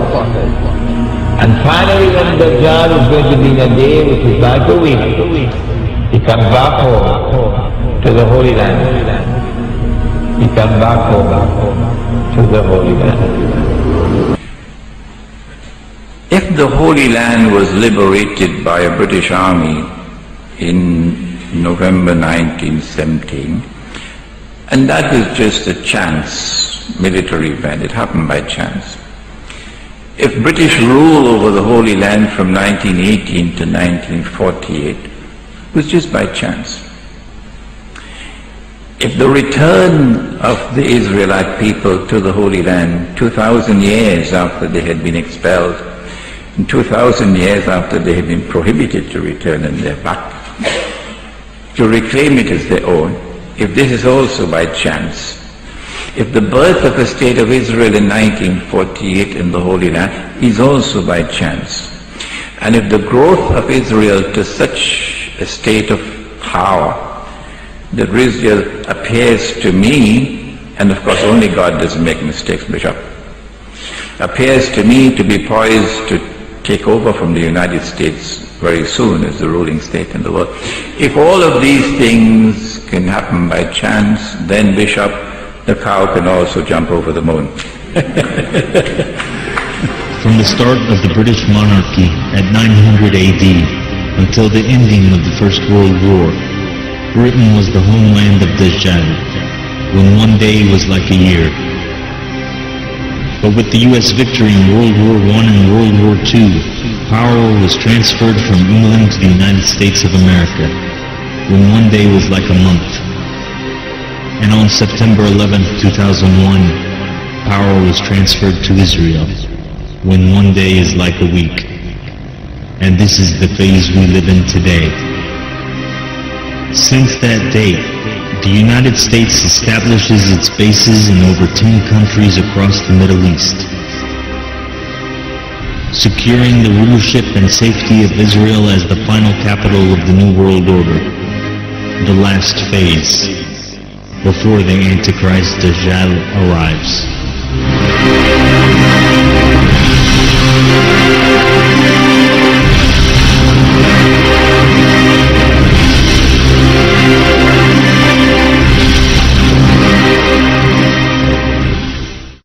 Iran is today the world's leading state sponsor of terror. It seeks to intimidate its neighbors with ballistic missiles and bellicose rhetoric. It's 1938, and Iran is Germany. It's 1938, and Iran is Germany, and it's racing to arm itself with atomic bombs. השינויים האלה לא נעשו 50 שנה, 50 שנה, חוץ מפעם אחת. אריאל שרון, זיכרונו לברכה, סליחה, ייבדל לחיים ארוכים. ייבדל לחיים ארוכים. אבל הוא עשה דבר גדול מאוד.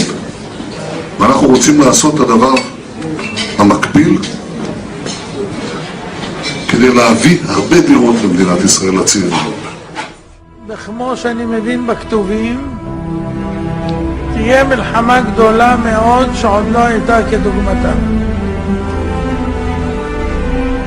והתוכניות של האויבים שלנו הן רציניות מאוד, ולא להכות אותנו בלבד, אלא להשמיד אותנו לחלוטין מעל פני האדמה. ואתם יודעים שתפתח מלחמת גוג ומגוג, אז 70 אומות העולם ילחמו בנו, כולל ארצות הברית. זה יהיה בגוג ומגוג. גוג ומגוג מלחמה של 7 שנים. 2/3 מהעולם ימותו. 4 מיליארד בני אדם. רק 1/3 יוותרו. והבאתי את השלישית באש, וצרפתים כצרופת הכסף, ובחנתים כבחונת הזהב. מי שרוצה לראות את כל הדברים כתובים, יקרא בספר יחזקאל.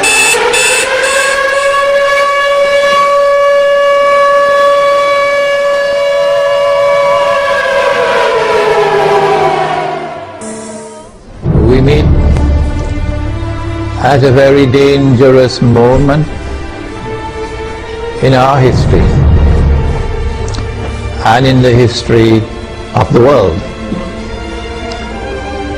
to address you on the subject of implications of a Zionist-Israeli attack on Iran, which now appears to be not only fairly certain, but also just around the corner. We say that Israel wants to attack Iran because Israel ultimately wants to rule the world. Because the Zionists want to rule the world. Because the Judeo-Christian Zionist European Alliance wants to deliver to the state of Israel the status of ruling state in the world. فإن المتتبع إلى مصادر اليهود العقدية ومخططاتهم السياسية سرعان ما يكتشف أن إسرائيل الكبرى ليست هي بيت المقدس فقط ولا أرض الشام فحسب، إنها أكبر من ذلك، إنها الأرض من نهر النيل إلى نهر الفرات. عندما يهتم وزير الدفاع الأمريكي بنيتا بالتقدير على مسامع صحفي أمريكي كبير بأن إسرائيل ستهاجم إيران لغاية حزيران حتى لا تتمكن إيران من إخفاء منشآتها النووية، لا يبقى أمامنا سوى أن نحاول الإنصات للمؤسسة السياسية في إسرائيل. تقديرات دبلوماسي أمريكي صهيوني قريب من إسرائيل هو دينيس روس بيقول إنه خلال 9 شهور بالكتير. احنا فبراير، يبقى لما تحسب نفس ده شهر 2 حط كمان 9 يبقى شهر 11 يبقى نوفمبر بالكتير ممكن تكون الحرب في الصيف او على سبتمبر او على اكتوبر اللي هي الحرب الاسرائيليه على ايران. He said he fell on his desk and picked up a piece of paper. He said, I just got this down from upstairs, meaning the Secretary of Defense's office today, and he said, this is a memo that describes how we're going to take out 7 countries in 5 years, starting with Iraq and then Syria, Lebanon, Libya, Somalia, Sudan, and finishing off Iran. They are trying to murder 4 billion people. They are trying to start World War III right now in Iran and in Syria. ضرب إيران ده هدف استراتيجي لنا لإسرائيل. يعني إيران تضرب الأول، إسرائيل تخش تدمر نص الشرق الأوسط. الدب الروسي والتنين الصيني هيقولوا يهبوا فيضربهم. قال لك الصبح هتصحوا تلاقوا إسرائيل وجهت ضربة للعرب عنيفة جدا، بيقول كده بالحرف سيتم فيها قتل أكبر عدد ممكن من العرب بشكل عام. لازم نفكر واخدة نص الشرق الأوسط. لازم نفكر الناس إن كيسنجر يهودي. كويس. بعد ما إسرائيل تقوم الصبح روسيا والصين يلاقوها عمالة واكلة في العرب مولعاها نار، لغاية ما يتحركوا هتكون أمريكا بتوجه ليهم الضربة الجامدة قوي قوي، وتبقى في حكومة واحدة عالمية في العالم. And that an attack on Iran is now going to inevitably lead to World War.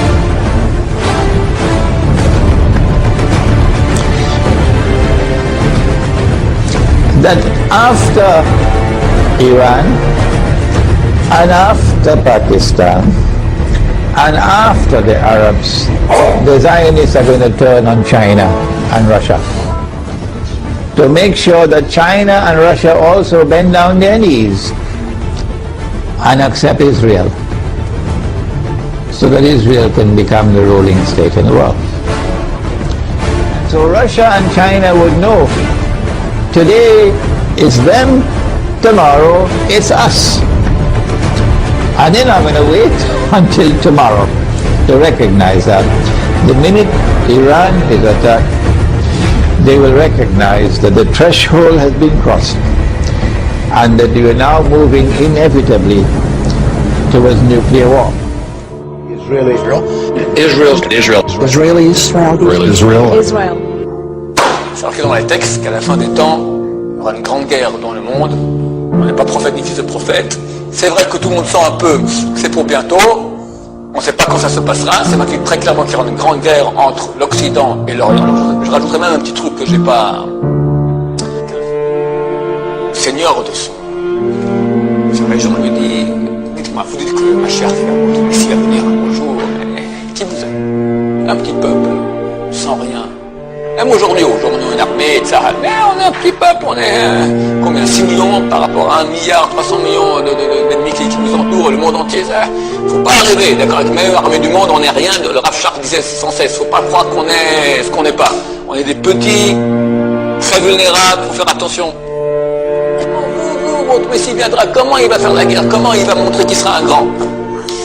Ce que je te montre, dis à tous tes seigneurs, dans 3 jours, on va faire un concours de combat de coq. Que chacun prépare bien son coq, on verra qui sera vainqueur. Moi je mènerai mon coq aussi, on verra. Je te montrerai comment je serai vainqueur. Ouais, ok, très bien.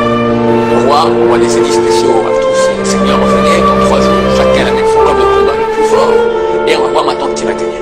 Après 3 jours, des trompettes, des drapeaux, tous les seigneurs qui sont là, et le roi s'installe, chaque seigneur amène son coq, des coqs flamboyants, des coqs cruels, forts, puissants. Et le rave vient, il sort un coup de son sac comme ça, un petit coq, tout reluqué, tout tremblotant. Les seigneurs là se regardent en faisant des sourires, des coups d'œil comme ça, ils rigolent déjà. Bon, les trompettes sonnent, le roi ordonne que le combat commence. On jette les coqs dans la rue. Et le combat commence. Les coqs l'un sur l'autre, ils se griffent, ils se mordent, ils se griffent. Le petit coq du rap, il va se coucher dans un petit coin comme ça, il fait rien du tout. Et à la fin du combat, tous les coqs sont morts Et le petit coq qui sort comme ça, tout penaud, vivant.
When playing chess, the outcome of the game is usually determined in the early stages by the positions that are built up by each player even before the first pawn falls. These moves may seem innocuous to the untrained eye, but an experienced player can read the threats which grow and develop in each stage, and can see the traps which are being laid. Right now, the nations of the world are organizing and positioning themselves financially, diplomatically, and militarily for a struggle which will alter the global power structure irrevocably. It would be impossible to understand the economic collapse which is slowly unfolding and the Great War which will almost certainly follow. There will be other justifications given, or even apparent attacks on our own soil. There will be the usual talk of fighting terrorism, spreading freedom, and liberating the people of this country or that. But don't be fooled. What's really at stake is the control over the world's monetary system and the global political power which will grow out of it. This is not a subject I enjoy thinking about, because as a father, I feel the implications of what I'm presenting here deep in my gut. I can understand why many might not want to look at what I'm about to say, and why they might resort to calling me a fearmonger. But consider this. If someone sees a hurricane approaching and does not tell you about it, are they really helping you? I want you to look at this, because how you react to these events will shape the future for generations to come. What's at stake is more than your life, more than your children's life.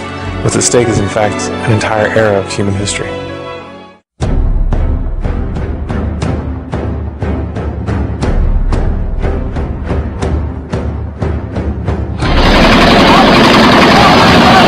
وحيث تتحدث الأنباء عن بلوغ الثورة الشعبية المنادية بإسقاط نظام حكم الرئيس بشار الأسد حد منازعته السيطرة على بعض مناطق سوريا، فإن الجديد الأهم في هذا الشأن هو الإعلان الموثق عن هجمات مسلحة صار يشنها المنشقون عن الجيش ضد من يوصفون بالشبيحة ورجال أمن السلطة. وهذه المشاهد تصور الحال الذي قدمناه ووصفناه منذ قليل بقيام المتظاهرين بإلقاء الحجارة والزواجات على رجال الجيش والشرطة الذين يقومون بتأمين مبنى اتحاد الإذاعة والتلفزيون. مع إشراقة شمس يوم جديد يستيقظ العراقيون على تفجيرات هازت العديد من المدن. بغداد وتحديدا حي الكرادة في قلب المدينة وحزام المنطقة الخضراء حيث مقر الحكومة والسفارة الأمريكية، سيارتان مفخختان تنفجران بالتزامن تستهدف إحداهما نقطة تفتيش للشرطة، بينما تستهدف الثانية حافلة كانت تقل طلاب مدرسة. كأنها حمى المناورات في إيران، ما إن تهدأ في البحر جنوبا حتى تبدأ شرقا على البر. في زمن التصعيد يختار الحرس الثوري الحدود مع أفغانستان ساحة لمناوراته البرية. اندلعت اشتباكات عنيفة في العاصمة الصومالية مقديشو بين حركة الشباب والقوات الحكومية المدعومة بقوات حزب السلام التابعة للاتحاد الإفريقي. وتشير التقارير إلى أن القوات الحكومية استخدمت الدبابات والمدفعية الثقيلة خلال هذه الاشتباكات. وفيما أشار عشرات المصلين إلى أن رائحة الغاز تعبق في أجواء الأقصى وباحاته، شدد مدير أوقاف القدس الشيخ عزام الخطيب على أن هذا الوضع بات يتكرر كل أسبوع نتيجة إعلان المستوطنين المتكرر عن اقتحام المسجد الأقصى، ما ولد احتقانا كبيرا في الشارع الفلسطيني بسبب استفزازات المستوطنين. أبدى مجلس الأمن الدولي قلقه تجاه الاشتباكات المتكررة بين السودان وجنوب السودان على الحدود، معتبرا أن هذه الاشتباكات تذكي التوترات والخلافات بشأن صادرات النفط والأراضي. وطالب المجلس البلدين بعدم القيام بأي عمل يقوض الأمن والاستقرار في البلد الآخر، بما في ذلك أي شكل مباشر أو غير مباشر من أشكال مساندة مجموعات مسلحة لدى الجانبين. اقترح المؤتمر تحويل ليبيا إلى دولة فيدرالية، في حين تظاهر آلاف الأشخاص أمام محكمة بنغازي احتجاجا على عقد المؤتمر وتعبيرا عن رفضهم لما طرح فيه. ويرى مراقبون أن أي تحرك لمنح المزيد من الحكم الذاتي لشرق ليبيا قد يؤدي إلى انهيار حكومتها الانتقالية، مما يعني تفكك الدولة. مع اشتعال النيران بنسخ من القرآن الكريم في إحدى محارق قاعدة عسكرية أمريكية شمال العاصمة الأفغانية كابول، اندلعت نيران أخرى ببقاع شتى بأفغانستان، فجرتها تظاهرات لمواطنين أثارت الحادثة نخوة الغضب لمعتقداتهم ولكتابهم المقدس. أعلن مسؤولون أمنيون في باكستان مقتل ما لا يقل عن 49 مسلحا في اشتباكات مع قوات الأمن وعمليات قصف بالطائرات المقاتلة بدأت أمس الأحد وتواصلت اليوم في منطقتين قبليتين شمال غربي باكستان. بعد أيام على تولي عبد الله منصور هادي سلطاته كرئيس للبلاد، تبادلت وحدات متنافسة من الجيش اليمني إطلاق النار خارج مقر إقامة الرئيس حسب ما أفاد شهودا عيان، في وقت تجددت فيه الاحتجاجات في عدة مؤسسات عسكرية تطالب بإقالة قادة متهمين بالفساد. أبقت شرطة مكافحة الشغب على وجود أكبر من المعتاد في المناطق التي يسكنها الشيعة هذا الأسبوع لمنع تظاهرات الحاشدة في الذكرى السنوية الأولى لاحتجاجات مطالبة بالديمقراطية. فبدي أقول مصلحتنا، وكنت وذكرت لك بأنه نحن خياراتنا إما الصلح مع السنة أو التحالف مع الإسرائيليين، مصلحتنا أو التحالف مع الإسرائيليين. ورايا ان شاء الله. سوريا يا شيخ. نعم. سوريا يا شيخ. سوريا ان شاء الله ان شاء الله. شو انا اقول لك على حاجه، على قدر الكفر وتأصيل الكفر على قدر ما بيكون الابتلاء وبيكون الجهاد والتضحيه. سوريا دي يعني كل اللي بيحصل في العالم العربي ده كوم، وسوريا دي كوم تاني، لان بصراحه يعني الكفر متأصل والتعذيب يعني حرب لا تتخيلها. يعني ما شفناش ولا صاروخ انضرب على اليهود 40 سنه. تضرب صواريخ على شعبك يا مجرم، صواريخ في شعبه بالاف كل يوم، بالمئات كل يوم. اذا ظل الشعب السوري على هذا النحو، هذا النظام لن يكف عن قتلهم، لن يكف عن قتلهم. هو لو عليه يخلص عليهم كلهم. المشكله ان لم نتحرك نحن، إن لم نتحرك نحن يتحرك الآخر، زي ما أنا وضحت في الموضوع. المشروع الإيراني لن يتوقف لأن إيران بتبحث عن نفوذها في الإقليم، والمشروع التركي لن يتوقف لأن تركيا بتبحث عن مشروعها في الإقليم، والمشروع الصهيوني لن يتوقف لأنه بيبحث عن مشروعه في الإقليم، والمشروع الغربي لن يتوقف لأنه لا يريد أن يتخلى عن الإقليم. المشكلة بقى أين الإقليم؟ أين الإقليم؟ حديث رواه الإمام مسلم وغيره من حديث أبي هريرة رضي الله عنه قال صلى الله عليه وسلم: لا تقوم الساعة حتى ينزل الروم بالأعماق. أين الأعماق هذه؟ بالأعماق أو بدابق. الأعماق أو دابق قلب بلاد الشام.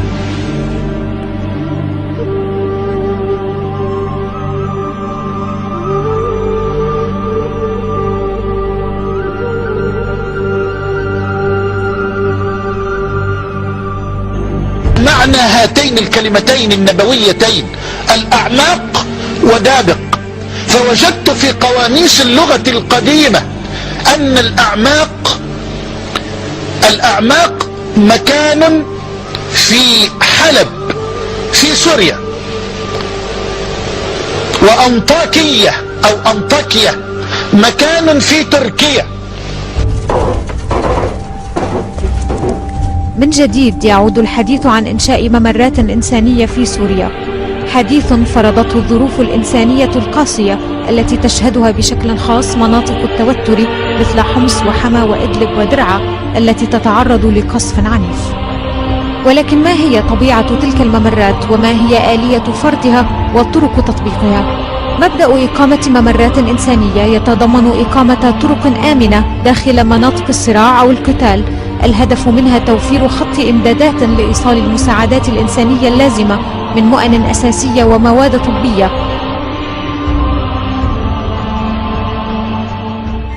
Huge expansion of the war in Libya with at least 12,000 frontline troops. فيأتونكم تحت 80 غاية، مع كل غاية 12,000. Allow the escalation of this illegal war. What comes next? Well, we already know. Drone attacks in Yemen and ground invasion of Syria. لا تقوم الساعة حتى ينزل الروم بالأعماق.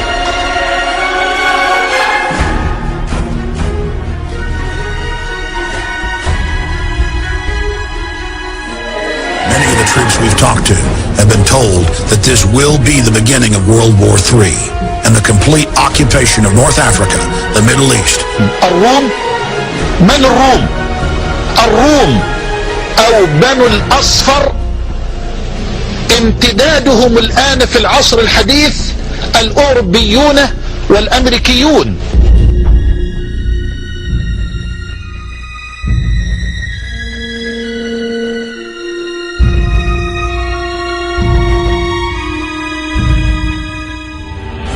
Our war on terror begins with Al-Qaeda, but it does not end there. Je crois que la troisième guerre mondiale est déclarée. Ah oui, c'est une guerre de religion. Et il peut assassiner ce siècle nos enfants et les enfants de nos enfants, et qu'il serait temps de se rendre compte. Islam is an anti-Christ religion that intends through violence to conquer the world. أيها السادة، انقلاب المسلمين إلى مناطق نفوذ، روسيا تأخذ جانبا وأمريكا تأخذ جانبا. إلى متى ضياعكم؟ إلى متى خنوعكم؟ إلى متى ذلكم؟ إلى متى قعودكم؟ إلى متى رقودكم؟ إلى متى هذا السبات عباد الله؟ والقرآن المجيد يقرع آذان القلوب في الصباح وفي المساء، وما من مجيب، والنبي يشكوكم إلى ربه، وقال الرسول يا رب إن قوم اتخذوا هذا القرآن مهجورا. هل الله مولانا يا أمة؟ هل الله مولانا يا أمة التوحيد؟ أم أن أمريكا هي مولانا؟ أم أن أوروبا هي مولانا؟ أمة التوحيد، أمة التوحيد، عودي إلى الله، عودي إلى الله، عودي إلى الله. الله مولانا ولا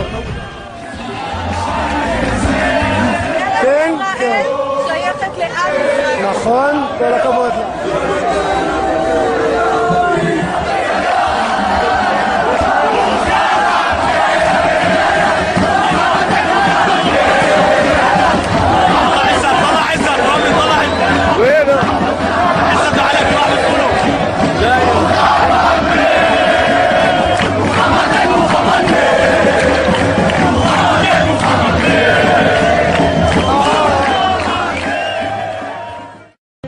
When Israel becomes the ruling state in the world, then the Jews will say, the golden age has come again.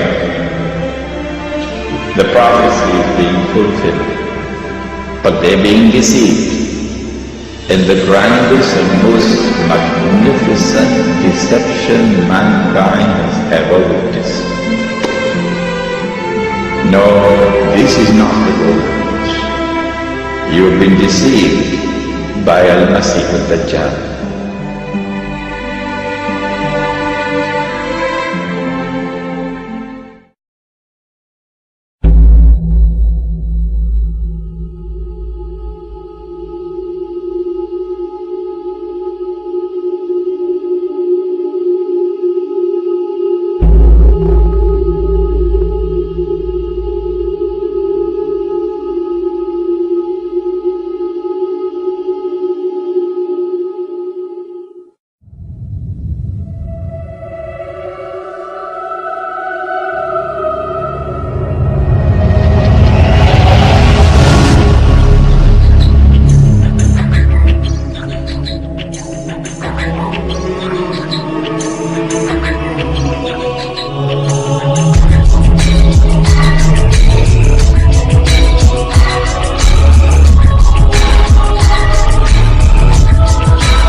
believe that men alone are able to carry out this global conspiracy of deception and power?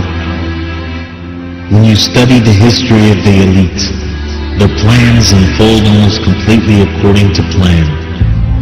How? Why would these elite and occult societies dedicate their lives to a plan that won't materialize in their lifetime? Because the goals of this plan have not been planned out by mere men, but by a force far more sinister. Men have sold their soul for this plan in return for worldly rewards of wealth and power. But who is really benefiting? Shaitan, architect of the New World Order. It's time to connect all the pieces of the puzzle. This age of deception is all around us. The false Messiah in Islam is called Dajjal. Al-A'war al-Dajjal, which literally translates to the one-eyed deceiver. Is it just coincidence that this title is given to this false Messiah? Is it just coincidence that the elite have chosen the one eye as their symbol? He has already been ruling this earth for years through his Illuminati minions. وقال الذين كفروا ربنا أرنا اللذين أضلانا من الجن والإنس نجعلهما تحت أقدامنا ليكونا من الأسفلين. من هما هذان؟ من هما هذان الرجلان اللذان هما السبب الرئيس في دخول مليارات، ليس ملايين، مليارات من الإنس والجن في جهنم؟ من هما هذان؟ قال المفسرون رحمهم الله من الجن إبليس، وهذا قول صحيح، ولكنهم قالوا من الإنس أنه قابيل بن آدم، وهذا قول لا يستقيم. قابيل بن آدم عنده جريمة واحدة ألا وهي القتل، فعلها ثم ندم، فبعث الله غرابا يبحث في الأرض ليريه كيف يواري سوءة أخيه، قال يا ويلتى أعجزت أن أكون مثل هذا الغراب فأواري سوءة أخي، فأصبح من النادمين. شريك إبليس في إغواء البشرية ليس قابيل، شريك إبليس في إغواء البشرية المسيح الدجال الذي يعيش على هذه الأرض منذ آلاف السنين، وكان بينه وبين إبليس ذلك التحالف الأبدي. وقال الذين كفروا ربنا أرنا اللذين أضلانا من الجن والإنس نجعلهما تحت أقدامنا ليكونا من الأسفلين. أتعرفون هذا الشعار؟ أتعرفونه؟ هذا شعار التحالف القديم، تحالف إبليس مع ذلك الرجل منذ آلاف السنين، ذلك التحالف الذي أودى بمليارات من البشر إلى الكفر، إلى الغران وعدم معرفة من هو الله.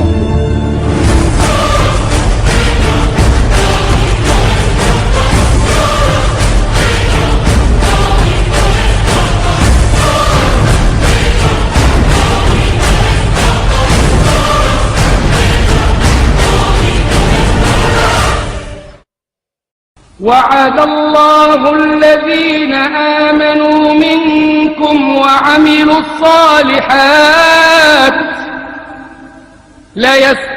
ليستخلفنهم في الأرض كما استخلف الذين من قبلهم وليمكنن لهم دينهم الذي ارتضى لهم وليبدلنهم من بعد خوفهم أمنا.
رسول الله صلى الله عليه وسلم: تكون النبوة فيكم ما شاء الله أن تكون، ثم يرفعها إذا شاء أن يرفعها، ثم تكون خلافة على منهاج النبوة فتكون ما شاء الله أن تكون، ثم يرفعها إذا شاء الله أن يرفعها، ثم تكون ملكا عاضا فيكون ما شاء الله أن يكون، ثم يرفعها إذا شاء أن يرفعها، ثم تكون ملكا جبرية فتكون ما شاء الله أن تكون، ثم يرفعها إذا شاء أن يرفعها، ثم تكون خلافة على منهاج النبوة. ثم سكت. يجي واحد يقول لك: وهل نستطيع أن نعيد الخلافة؟ أهو ده سؤال. خلافة سقطت وأنت بتعتبر هذا داء من أشد الداءات يا أولاد. هل نستطيع أن نعيدها؟ وكيف؟ طبعا إعادة الخلافة النهارده أسهل 100 مرة مما كانت عليه زمان سهل. ثم يرفعها الله إذا شاء أن يرفعها، ثم تكون خلافة على منهاج النبوة. ثم ماذا بعد الحكم الجبري يا رسول الله؟ ثم تكون خلافة راشدة على نهج النبوة. ثم سكت صلى الله عليه وسلم. من حديث أبي حوالة الأزدي أن الحبيب النبي وضع يده يوما على رأس أبي حوالة وقال: يا ابن حوالة، اسمع، إذا رأيت الخلافة قد نزلت الأرض المقدسة، الله الله الله الله، خلاص هتنزل، ورب الكعبة ستنزل الخلافة الأرض المقدسة.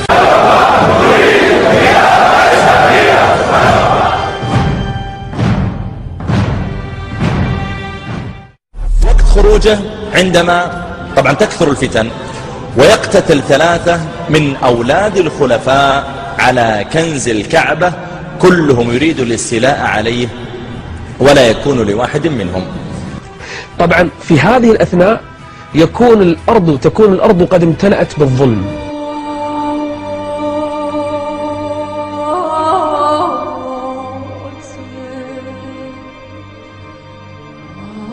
والجور والعدوان.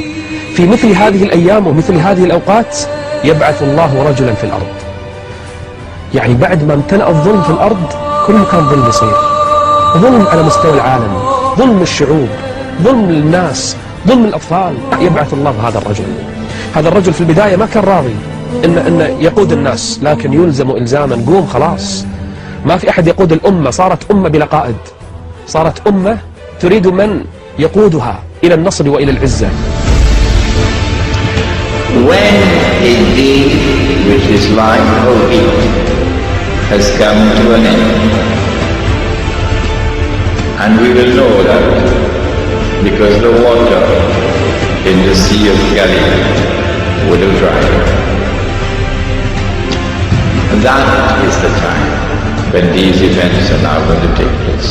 The advent of Imam al-Mahdi. For centuries, the Sea of Galilee has inspired believers the world over.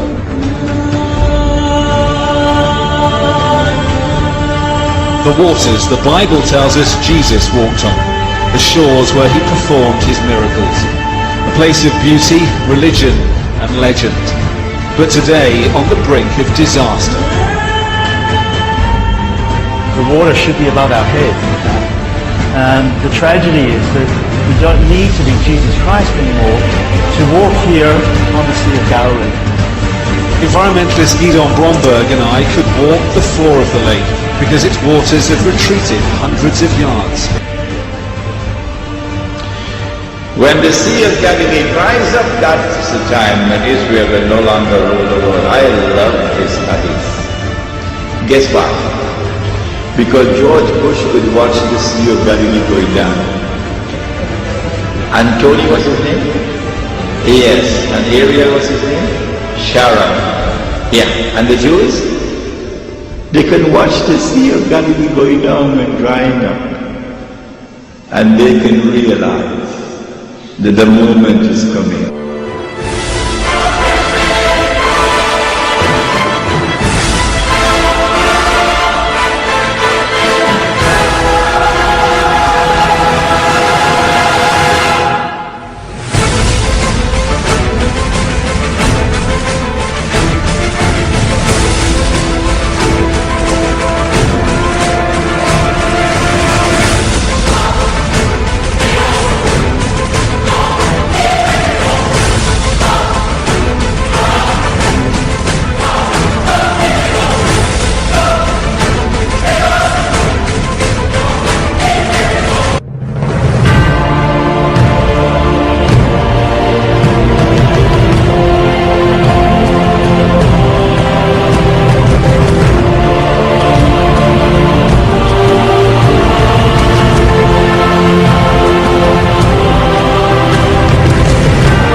to bad rubbish.